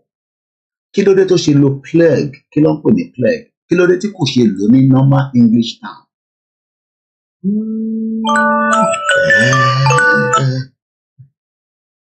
Oríṣiríṣi aláàmù ẹrí ń tẹ dálẹ̀ ìyá yìí aláàmù yẹn bó ṣe ń dún lágo mẹ́rin nìyẹn máa ń pa fóònù mo ti fẹ́ yọ ọmọ bó ṣe ń yọ every 4 o'clock ló máa jí olúwẹ̀ kalẹ̀ bí ìgbà pé mo ṣe program máa switch off phone yẹn completely. Why did he use the word plague? Because we know that the word plague is not something good. Mr. Victor, the night jobs give high blood pressure everywhere. Ẹ̀gbọ́n mi Ṣẹ́gun ọ̀nà ní plague is like in the affliction disease. Ẹ̀rọ kí mo sọ pé nígbà ìtàn Mósè àti Fáráò ọ̀rọ̀ yẹn jáde nínú bẹ̀ pé Ọlọ́run dá bí àǹkọ̀kan sí wọn lára disease kan gbogbo ẹ̀ bẹ̀rẹ̀ sí í ṣe wọn gbà tó yá Fáráò ní kó máa lọ olórí burúkú ẹ̀ tún tẹ̀lé wọn Red Sea ló parẹ́ sí gbogbo ẹ̀yin tí ẹ ní Yorùbá ò ní débi tá à ń lọ ẹ máa parẹ́ nu. Ọ̀rọ̀ tá à ń sọ máa dàbí pé à ń sọ àsọdùn kébí gbogbo ilẹ̀ ń ka Bible. As long as tó bá ṣì believe in Bible àwa kan dẹ̀ believe nínú Ifá a tún believe nínú Kùrá òun lè lé ìṣòrí Quran wà lẹ́yìn mi bíbà Bible wà lókè. So kò sí bí a ṣe ń sọ pé Nàìjíríà ò ní pín because pásítọ̀ yín ló ń sọ fún wa nísìnyí pé 250 ethnic nationalities. Now ẹ jẹ́ ká lọ wo meaning ethnic. Tá a bá sọ pé ethnic kí ni meaning ẹ̀? The word ethnic ẹ jẹ́ ká wo meaning ẹ̀. Tá a bá ní ẹ jẹ́ increase torí orin tí máa ń pè nítorí lẹ́lẹ́ ṣe já ọdún ìwálẹ̀ díẹ̀. Tá a bá sọ pé ethnic ó ti sọ́ọ̀nì ẹ̀ ti jáde díẹ̀ nísìnyí. Tá a bá ní ethnic lẹ́ẹ̀kan sí ethnic kí ló mean? Ṣé Nigerians ni wá? Are we truly the people táwọn òyìnbó tọ́pẹ̀ wá? That is where the hypocrisy of the Western world. Wọ́n fẹ́ destabilization of Nigeria because if Nigeria destabilize is a big problem. Ẹ má bínú mo ní láti máa charge. Aago márùn-ún la máa parí program yìí kan gbọ́dọ̀ padà sórí bẹ́ẹ̀. Ilẹ̀ ní strength lẹ́nu máa fi mọ́.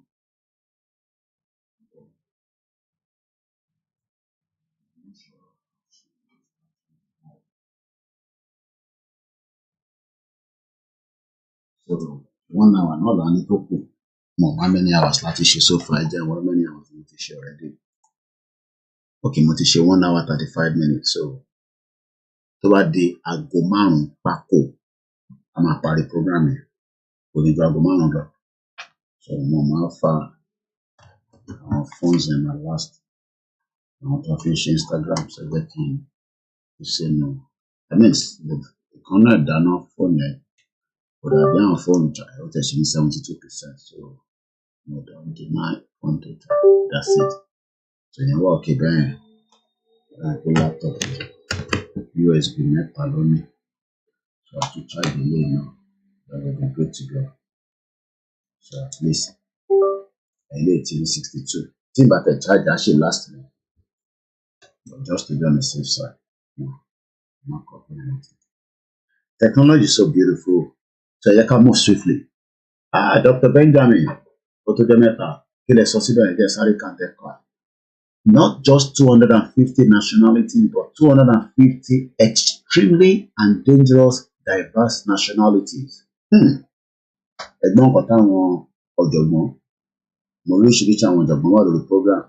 Àwọn tó ń gbà wá àwọn intellectual people tó mọ̀ pé okay ìpàtẹ ìṣépè Koiki yìí máa ṣépè àláìkò máa ṣépè but bó ṣe máa ń ṣe analysis ìrẹ́yìn pé a lè má ṣépè fún wọn lẹ́ǹkan mo sì rẹ̀ ti rí ẹ máa ṣépè mọ́ but ìpè ni wọ́n máa ń gbà lẹ́nu mi nígbà mi má bínú. Kí ni Mr. Ibrahim sọ wọ́n ní good morning. Ṣé jẹ́ ká padà sí ti àtìmọ̀ tó ń pè ní ethnic. Tábà ní Ethnic. Tábà sọ pé Ethnic. of or belonging to a population group or subgroup made up of people who share a common cultural background. One people, one culture, one language. Ibo ló ti wá rí Nàìjíríà gbé jáde? That is a crime. Aago 5 bí ṣe sọ la máa parí ètò yìí. So kí gbogbo wa lè tètè padà sí bed ṣe ìbí náà láti wọ bed bí tẹ̀sùn kí lọ wà lẹ́gbẹ̀ẹ́ ìyàwó mi.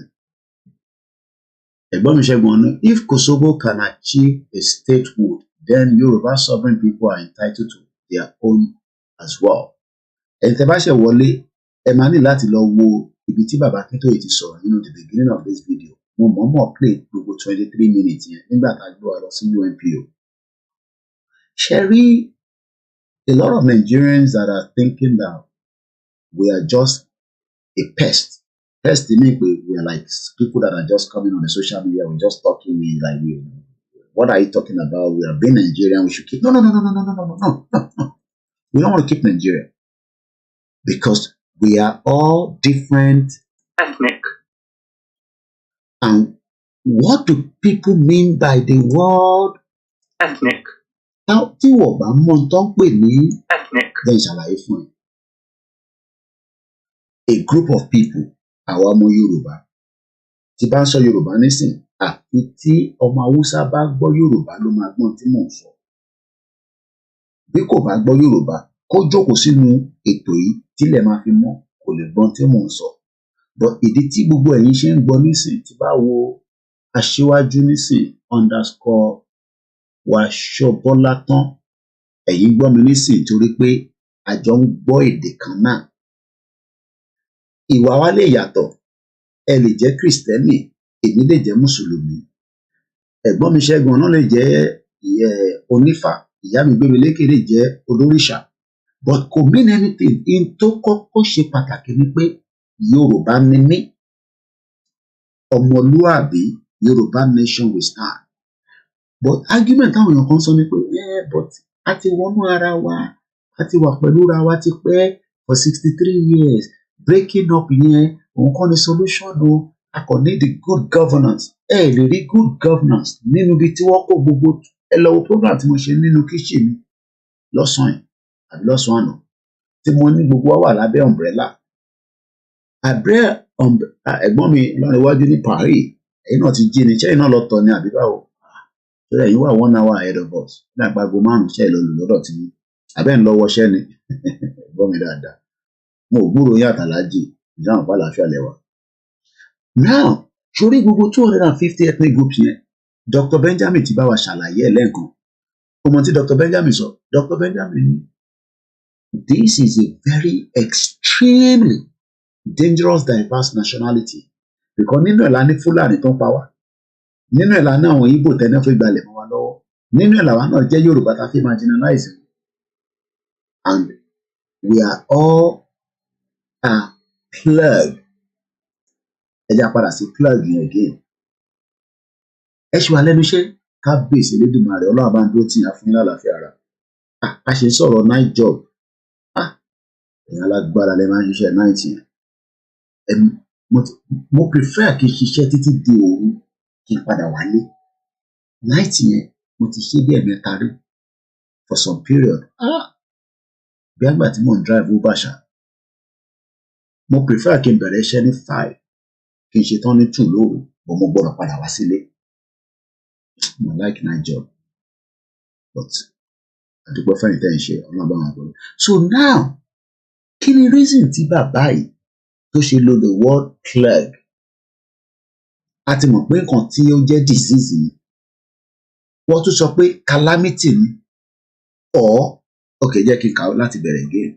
Wọ́n sọ meaning ní plague, which is P-L-A-G-U-E, Papa Lima Alpha Golf Uniform Echo. Bá ṣe máa ń pè lọ́dọ̀ tiwa lílo ìbò nìyẹn. But tó bá fẹ́ ṣe ní verb, á di ed wá, á di ed sí lẹ́yìn. Òun ni Christian Association President yẹn lò. Ó pè wá ní plague. 200 èmi kọ́ mo sọ.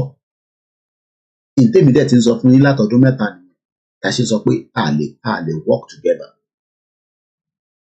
Mo kí Mr. Moscow boy, we at work o, greetings from Russia. Wow, ọlọ́run àwọn pẹ̀lú yín. Ẹ̀yin lẹ́ ń jẹ gbogbo ayé nísìnyí, ẹ̀yin ará Russia. Ẹ̀yin lágbára lẹ fi ń sọ fún àwa West pé ẹ máa nà wá lẹ́gbàá. Ọlọ́run àwọn pẹ̀lú yín. There's a lot of Nigerians in Russia that are doing very well, especially the Igbos and the Yorubas. Wọ́n máa lọ ń ṣe medicine níbẹ̀, olúkálùkù dẹ̀ máa ń ṣe other things láti fi survive. Ibi tí wọ́n bá dẹ̀ wà náà ni èèyàn máa ti máa ṣayé. We're just about 40 minutes into away from this program. At 5 o'clock we end the program. But I want us to understand that the word plague, to smite, infest, afflict, ọlọ́pàá náà yìí, soldier and disrespect yìí, 1999 constitution ti oppress yìí, afflict with or as if with disease, calamity, or a natural evil. Torí pé Nàìjíríà pé sí gbogbo kìíní yẹn, natural evil ní Nàìjíríà. Deliberately they just don't want it to work. Not that we don't have the money for a manufacturer, and we have done 9,000 kilometers of road. I'm not just blaming the APC for the 8 years. I'm blaming even Obasanjo for 16 years. Obasanjo took $16 billion. Ó náà máa ṣe electricity fún mi, kò ní náà ṣe. Owó yẹn ní sàmú ibi tó wà. Bí ó tẹ̀ kó fún Stella Ọbásanjọ́ kọ́nà fún òun kẹ, bí tí yẹn ti fẹ́ lọ ṣe nípò àti bọ́ǹbọ̀n, ó fẹ́ lọ ṣe dì, ó dẹ̀ fẹ́ lọ ṣe tọ́mì. Wọ́n dẹ̀ sọ pé kó má lọ ṣe, kò dáhùn, kọ́nà fún òun kẹ. Òun àti bàbá àgọ̀gá ló máa lọ rojọ́ lọ́hùn. But the question is, now ẹ jẹ́ ká padà sí ti Simon Ekpa sọ. Simon Ekpa ń respond fún Anthony Blinken tá à ń bá lọ pé which democracy ló ń sọ̀rọ̀ ẹ̀? The democracy, Simon Ekpa ló ń sọ̀rọ̀ nísìnyí. The democracy that is in the law court, or the one that led to the death of many Igbos across Nigeria, or the one that led to burning Igbo market, destroying their means of livelihood. Ṣorí pé kò tẹ̀ sọ̀rọ̀ Yorùbá níbẹ̀ yẹn. Ara problem ta máa ń sọ pé we can never be one, even though pé àjọ ń ṣe, but ó kọ́kọ́ gbọ́dọ̀ sọ̀rọ̀ nípa tàwọn tí ẹ̀ ná. Torí pé látẹ̀kọ́ nísìn, torí pé mi náà sọ̀rọ̀ nípa tiwọn. And this is where we are saying to our people that we are living in denial, trying to believe the West. Ó dẹ̀ pọ̀ ní Nàìjíríà. Ṣé ní gbogbo àwọn ambassador tó wà Nàìjíríà yẹn? Iṣẹ́ tiwọn ni pé to convince you to keep that word, that name, that branding name here, Nigeria. Just try and keep it as much as possible. Okay, you want to go and study in Moscow? Okay, we give you a visa, but not everybody. Wọ́n ní quota eye àwọn tó máa fún ní visa lọ́dọọdún. If I'm wrong or right, I want anybody to comment on that. All the countries that have embassy in Nigeria, wọ́n ní quota.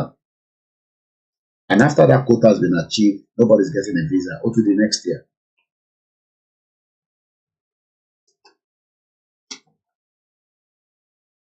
One quota. But their job is to continue to tell you that We are doing some implementation. We are doing that. And now let's listen to this. Kí ló ń pè ní international relation. I'm listening to this for the first time. I do not own the copyright. This video was posted 7 months ago in a particular YouTuber that says Philo Note. Let's listen to it. Kò lè understand don't pè ní international relation. Mo sọ fún ẹ pé lecture room níbí báyìí.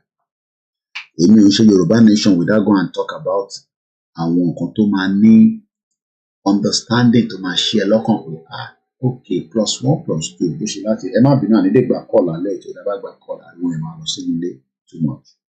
So let's listen to this. As having begun in the United States in the early 20th century. International relations. A brief history. International relations, understood in the broader sense as the relationships between independent units or states, has always been. Ẹ má bínú pé mi kọ́ mo ní fídíò ṣe mo fẹ́ máa já láàrin méjì.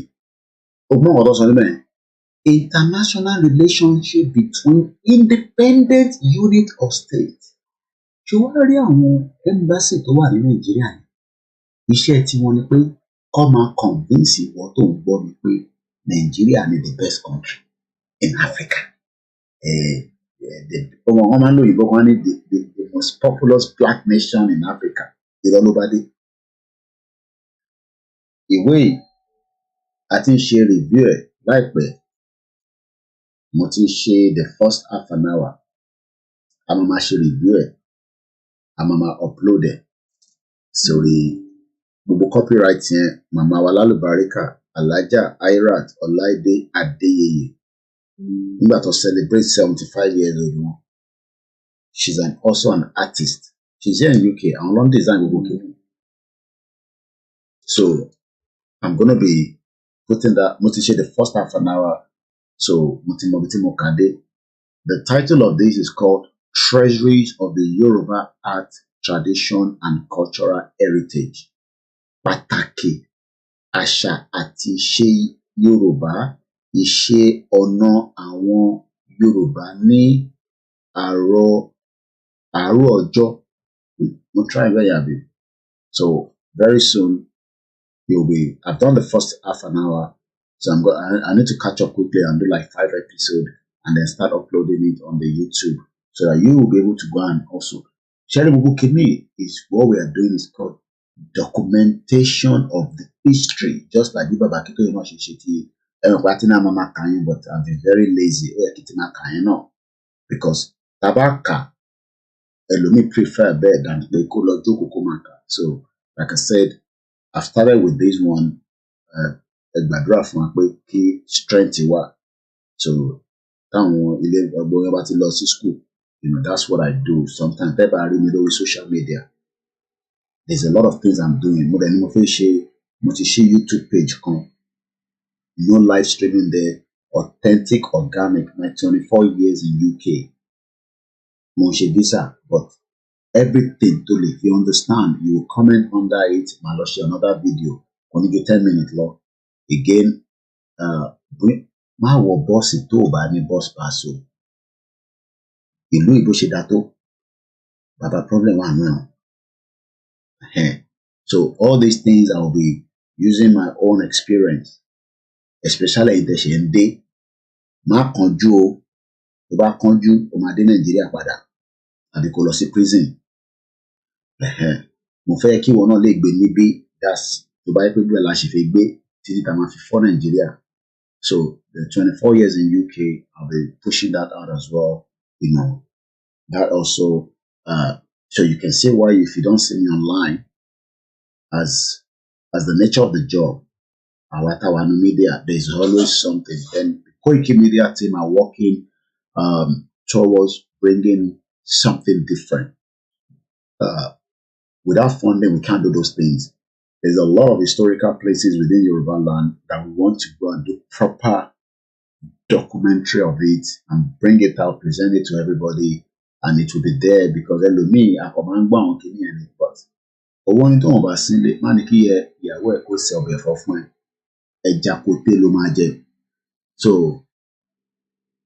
yes, ó tún rán mi létí pé mo ní my elder sister èyí tí mo mọyàn lẹ́yìn ẹ̀ mọ̀ pé òun ló kọ́kọ́ mọyàn mọ́ sí mi, èmi ni mo wá gba ọyàn yẹn lẹ́nu ẹ̀. She's into not ticketing and not visa. To bá fẹ́ ra ticket anywhere in the world, she can do that for you. She's here in UK with us. She just completed that program. I don't know how long she lasted, but she loves traveling. So she's just completed that. So if you want to buy a ticket, you want to travel from point A to B, she can check it out for you, and then you can do patronization with her. That's my own elder sister. So thank you so much for reminding me that. So let's come back into the program. So you can see that, I had then our football that play top playing. We're trying to see how we can, help them with the media. Oh, Saturday. So we are working to see how we can help. From there, I'm also a Yoruba nation from, using the football. Football is a very, very important game as well. Then there's another one that to connect Beluni Ibadan, out on boxing. That could be the next Anthony Joshua. So you can see that all these things involves a lot of, the around, media to share different things, because they have the funding to do it. Al Jazeera is funded by Qatar. The Al Jazeera then over Qatar, over. So hopefully, like along, when we have our own nation, that we can have a proper structure. But for now, our structure within the part of Nigeria would be more of virtual, or virtual, yeah. I can't just set up an office in Nigeria now. DSS, my lord, I could be everybody. So you can tell that our own brand in Nigeria that is fighting the government is a very, very difficult one to operate. Maybe by they can't do anything to me. I forget it. About the report from Metropolitan Police Scotland Yard about the bomb grandson. I am not Adinka grandson. So Adinka grandson has his own ways, what he was saying. So let's quickly come back here because it's now 4:30. Can go more about international relationship. Very, very important. All these embassies, the one in Nigeria, the embassy, the one in Nigeria, they are not working in the interest of the indigenous people. They are not. So if you're thinking that they are working for the interest of the indigenous people, you are wasting your time. They are not. So let's listen more to this. In a part of political science. However, international relations as a separate field of study is generally understood as having begun in the United States in the early 20th century. British scholar E.H. Carr, in his 1939 book titled The 20 Years Crisis, 1919 to 1939. E.H. Carr, in his book, The 20 Years Crisis. Crisis is a crisis. Look, crisis will never stop if there's plague in the society. Nigeria is plagued with 250 ethnic nationality joined together. And we're expecting it to work. We're expecting unity. We're expecting hope. How? As of 1919, that was 5 years after that amalgamation of Nigeria. So there was crisis between 1919 up to 1939. As we speak today in 2023, there's crisis going on around the world. Depending on Ibitobawo, there's crisis between Taiwan and China. It's very, very tense. It could explode anytime. There's crisis going on in Russia, Ukraine, which is the most important one that is going. We pray that there's going to be peace. There's crisis going on in Sudan. And there are also smaller pockets of crisis. One of them is still Nigeria. The reason why our own is not up there is because we pray it doesn't get to that stage. We pray we can resolve these problems so that we don't have to start fighting and then humanity will be in danger, where people will be killed and dead bodies all over the place. It can happen in Nigeria if care is not taken. But we can resolve these by putting pressure on international relations. And this is going us to the second part. As much as the Western world is playing our mind, we can also play their mind as well by forcing that diplomacy on them. They don't like it. But with America and Chinese, we're going to ban people. It's because of the pressure to jade.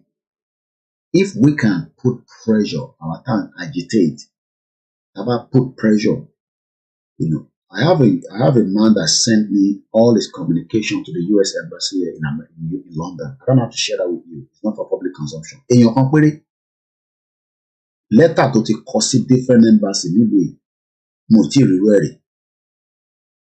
and each court letter to that said, send the email, or post the recorded delivery, or then copy me. But they shall reply, or copy me. And you're the money. This is what we should all be doing. A collector embassy. A software by Yoruba nation.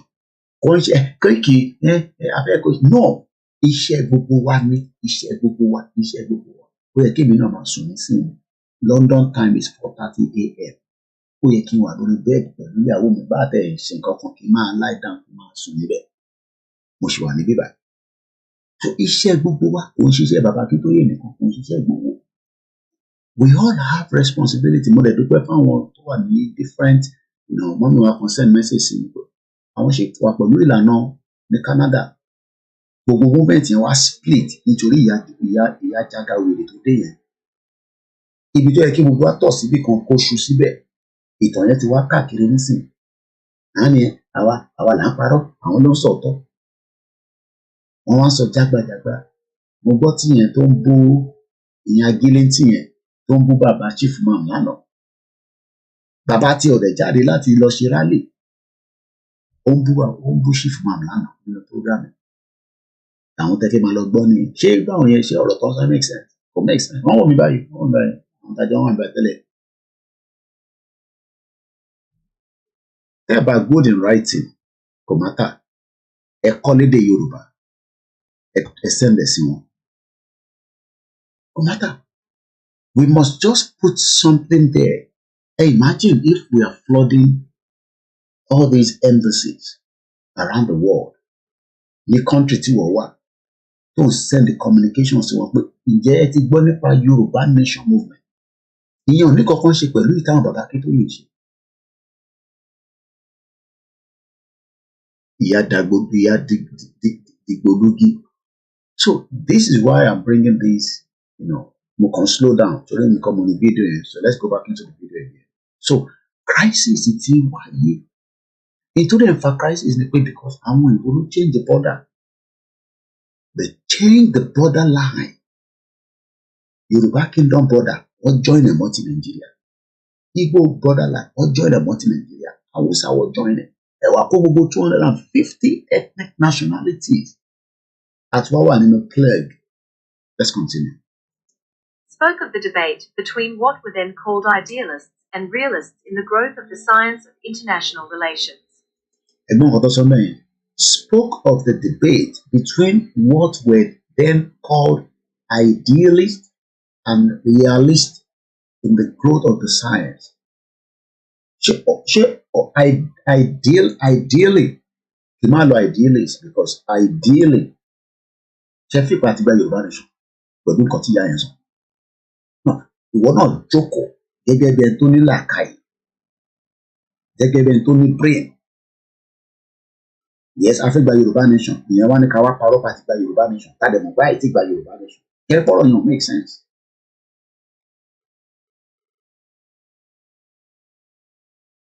Yeah.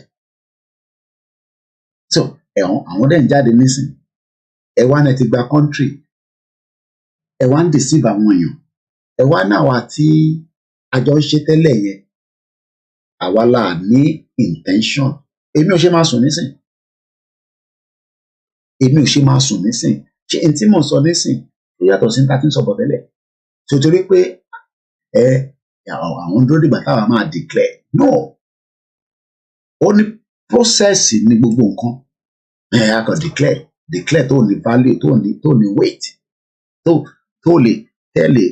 Mo sọ fún yín pé mo lọ sí Sokoto, mo wà ní Nàìjíríà over the weekend. Mo travel níjọ́ Friday, mo ṣẹ̀dé ní Sunday. I was in Sokoto State. Tí gbogbo tí mo ṣì rí is all about Nigeria. So ṣó wà ideally pé a ti wà nínú country tó ń pè ní Yorùbá nation when there is still a government running from the state level to the federal to the local government. So ọ̀rọ̀ tó ń sọ yẹn kò ọ̀rọ̀ tó wà ní làákàyè ni. But how can they understand ẹni tó yẹ gbogbo ọ̀rọ̀ tó ń sọ kò link ẹ̀ mọ́ anything tó wà ẹ lọ wo bàbá Akíntóyè first 20 minutes ẹ máa láti dúró ká parí program àbí kẹrin wáìnì. Ẹ wo bàtọ́ lọ present Yorùbá reason tá a ṣe fi lọ fún UNPO, not United Nations, but the UNPO now is an organization for the unrepresented people. So àdẹ́sọ fáwọn tí àjọ ń ṣe Yorùbá nation tẹ́lẹ̀ wọ́n dẹ̀ ní ẹ̀pìn yẹn àbàlà ń parọ́ kò make sense. Àwọn APC gan mọ̀ pé àwa la ṣe on the right track because àìtí gba country. Tinubu nísìn tí gbogbo ẹ̀ bá go as planned ó máa fà lẹ́kùn kan má di president ṣé máa lọ stop ẹ̀ ṣé mo ní power láti lọ stop Tinubu ni ṣé mo ní the kind of equipment táwọn Boko Haram ní tó fi ń blow yìí tó fi ń pa ni. So let's continue. We're just 20 minutes away to the program. But, well, yeah, it is not even worth mentioning, but already àwọn kan wà there pé that's why we are saying that we have to keep talking about it a little bit. I call him out for that kind of publicity as much as money because there are still people that reason to the extent that àti wà nínú Yorùbá country and ideally ironic illusion. And thanks so much, my brother. Just raising. He argued that international relations as a field came about as a result of democratization and of the popular demand to overcome the secrecy of international politics as practiced by professional diplomats. International relations as a field came about as a result of the democratization of the popular demand. Hey, we no go agree. They don't kill us. Oh, hey, we have sign petition. We talk about it in UK after 2 years now. Hey, this election, hey, there is election. America do something. America's okay, we do something. We give them a ban. They're not telling us I want a ban. How do I know whether Tinubu name is there? How do I know whether Wike name is there? So you can see that it is all about the popular demand to overcome the secrecy of international politics practiced by professionals. Don't study. School gongo international relations. You go to the school for study so that we live reminiscing a consort of but about the lọ sí school ẹ̀ ó máa never see one present ẹ̀ irú àwọn bàbá Akíntóyè ní sìn. That's why they're called professor. You don't expect professor to be coming out and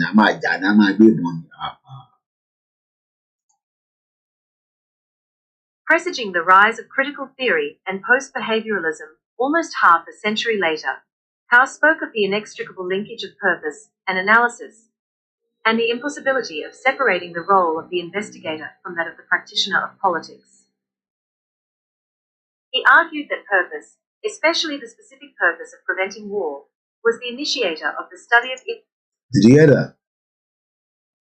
He argued that the purpose, the specific purpose of preventing a war. Ogun máa ń bẹ̀lẹ̀ ní táìmù ní tá a bá ti gbọ́ síra wa lẹ́nu.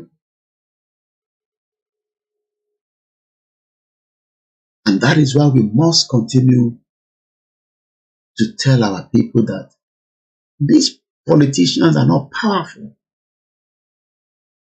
If they are powerful, Ike Kiremadu will not be sentenced here in UK. He's with us here now. I'm sure he's sleeping now. Mo mọ time tó máa ń jí ní prison because tó bá ti ní time up ó gbọ́dọ̀ dìde because he has lost his freedom for the next 10 years. Because ó gbọ́dọ̀ lọ jẹ breakfast bó fẹ́ bó kọ̀ ó gbọ́dọ̀ jẹ breakfast. Wọ́n lè máa ní kó ṣe exercise. Ṣe exercise kékeré máa dùn àtẹ̀jò díẹ̀ àdẹ̀kọ̀wé kó tó jáde. Do I pity him? No, I don't pity him. International relationship is also for the purpose of preventing war. But the problem is the world lives in denial. Gbogbo tó ń lọ nínú Nàìjíríà nísìn,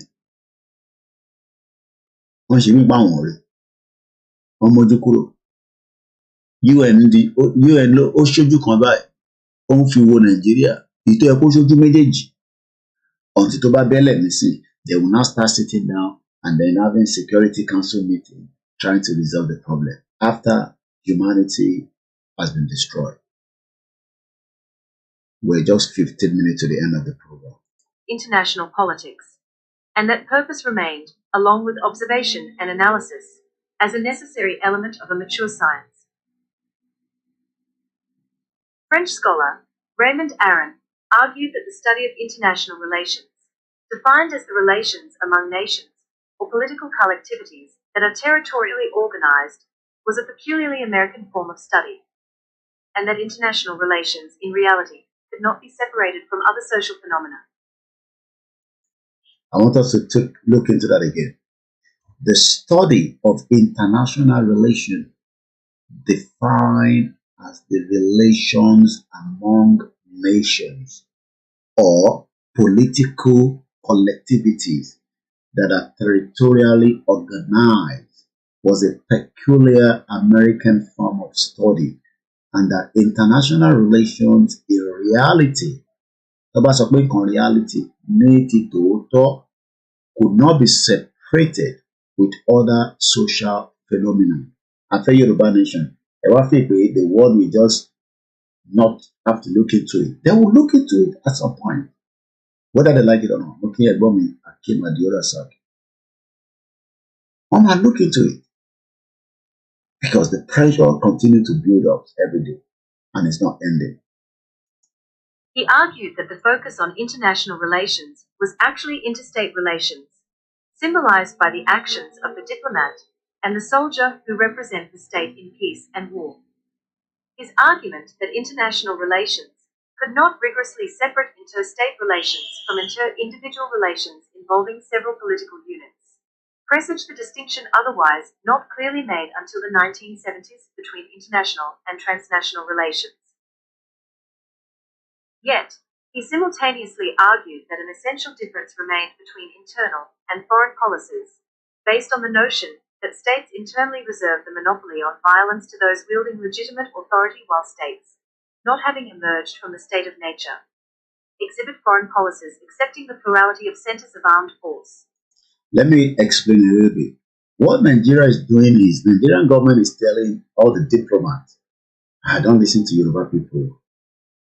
You know, if you listen to them, your relationship with Nigeria is going to fall. And that is what they're doing behind closed door. Canada, don't listen to Sunday IGBOHO. The moment you listen to Sunday IGBOHO, you know the relationship that you have with Nigeria, you will have to have a new one. Hey, don't listen to Biafra. So it's all about manipulating using these international. That's why they have embassy. Iṣẹ́ embassy nìyẹn, mo kí bàbá wa Idris Dauda. Iṣẹ́ embassy ni pé kó bring relationship pẹ̀lú ìlú tó ní, because Nigeria is a country of its own. And they have to continue to manipulate it. That's why they say democracy is going to work in Nigeria. Ẹ̀gbọ́n kan tí Katrina Land, short woman devil yẹn, ẹ̀gbọ́n kan tó sọ nígbà yẹn, democracy yẹn kò tí ì débẹ̀, but ó máa débẹ̀. A play video kan náà tí ta ló lọ sí Nàìjíríà nígbà yẹn náà, kan náà àwọn minister Tony Blair or something, tó ń sọ nípa corruption, pé UK náà wà corrupt gan nígbà kan. But later on, things started changing. Aaron argued that historical and sociological analysis was a more appropriate method of studying international relations than the formal rationalism that seemed to be the basis of this new American field. He also argued that the realist-idealist distinction made by American international relations scholars, who particularly saw the old Europe as realist and the United States as idealist, simply made no sense, as all states ultimately followed realist principles in a system in which each was responsible for its own survival. And because a system in which each was responsible for his own survival, ṣé America ló máa sọ bá ṣe fi survive as Yoruba people?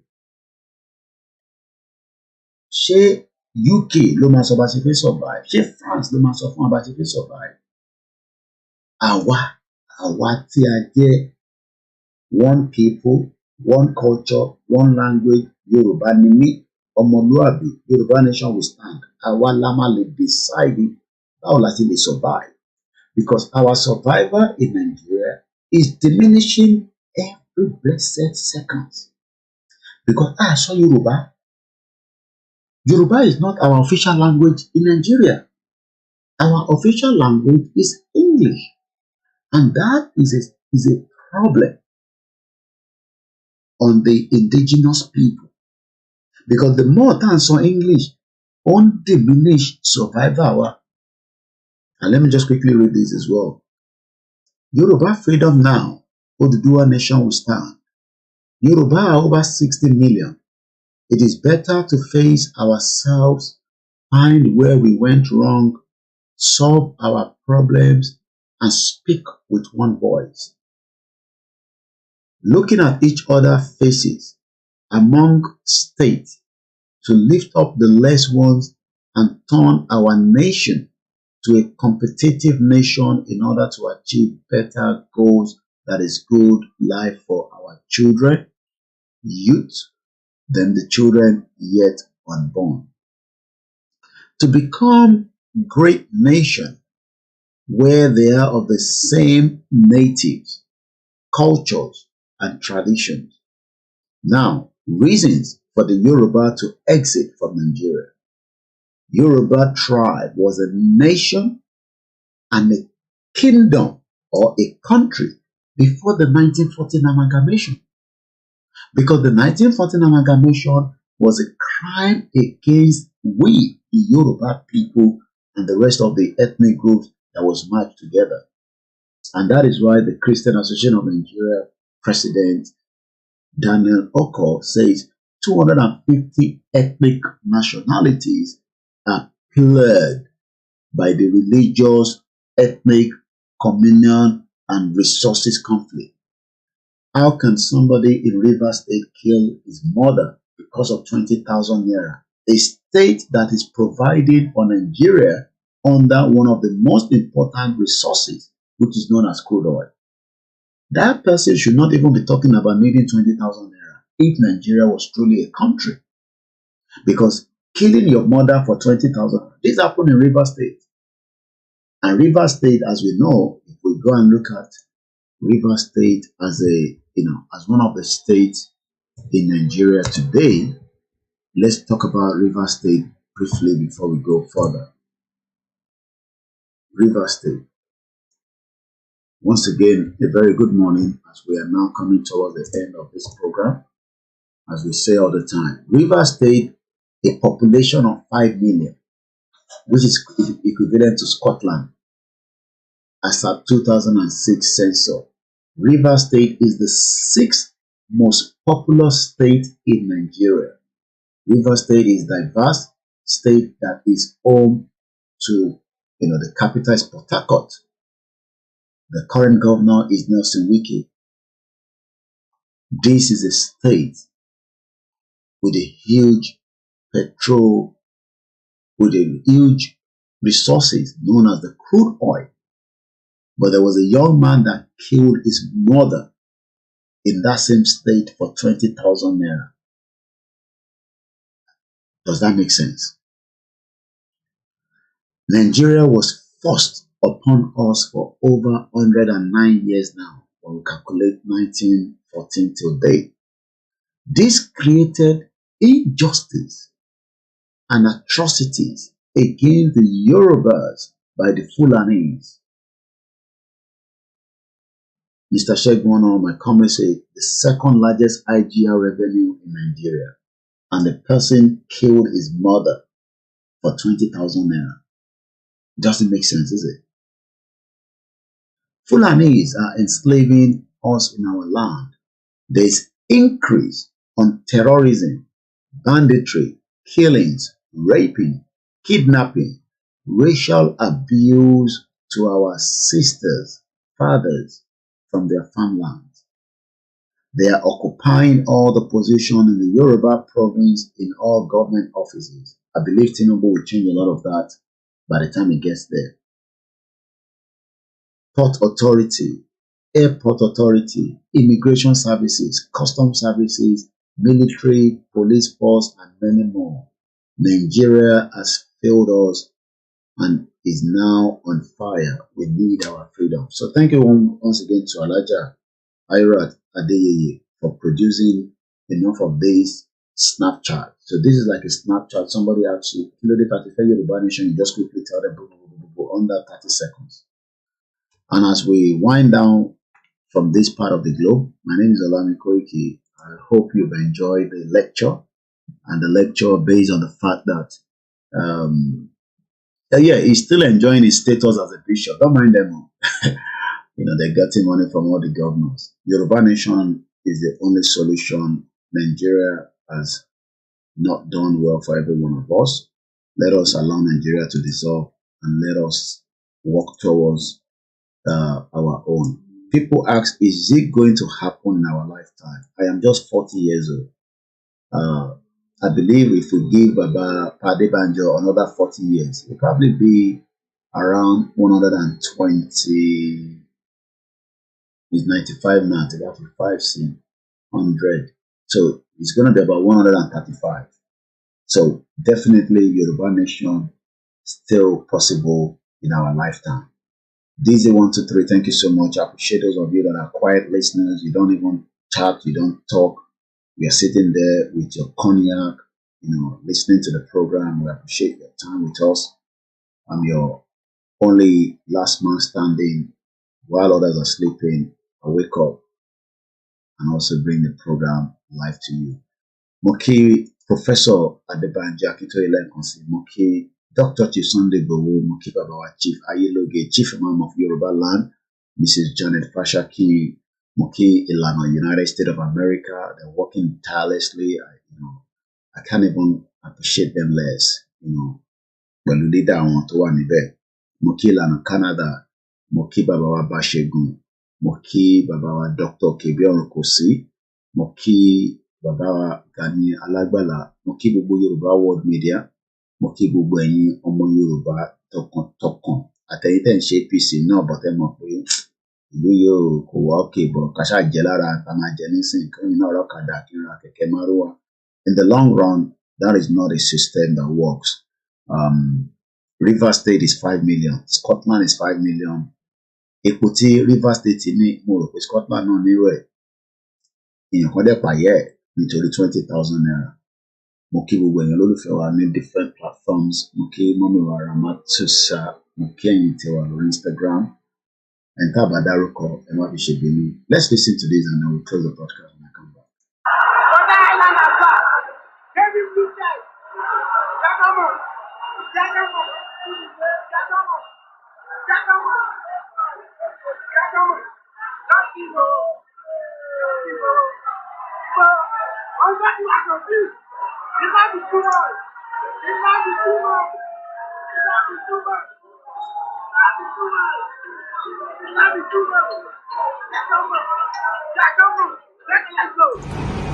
Koikimedia, bringing the world closer to your doorsteps. As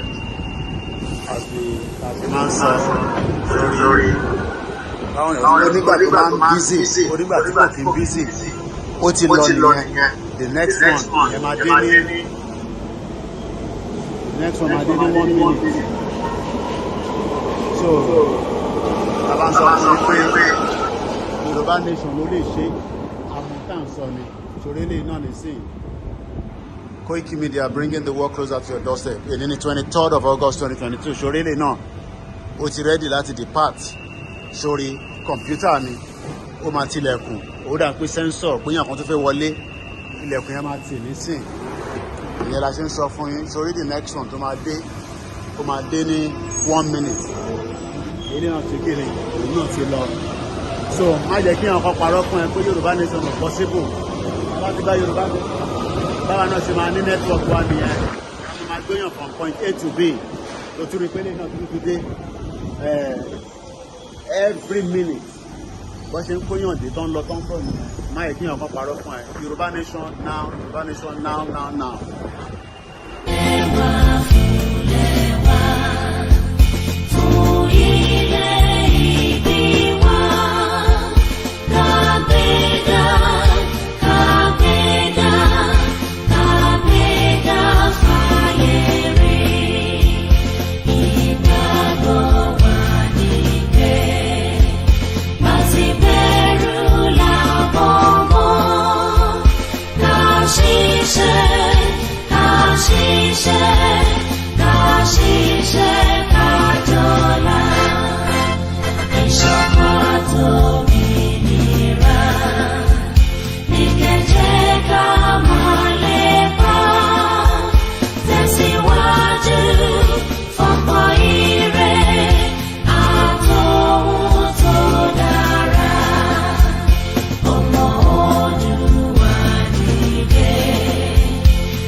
Must be Muriembe, Atilo, Sumpada.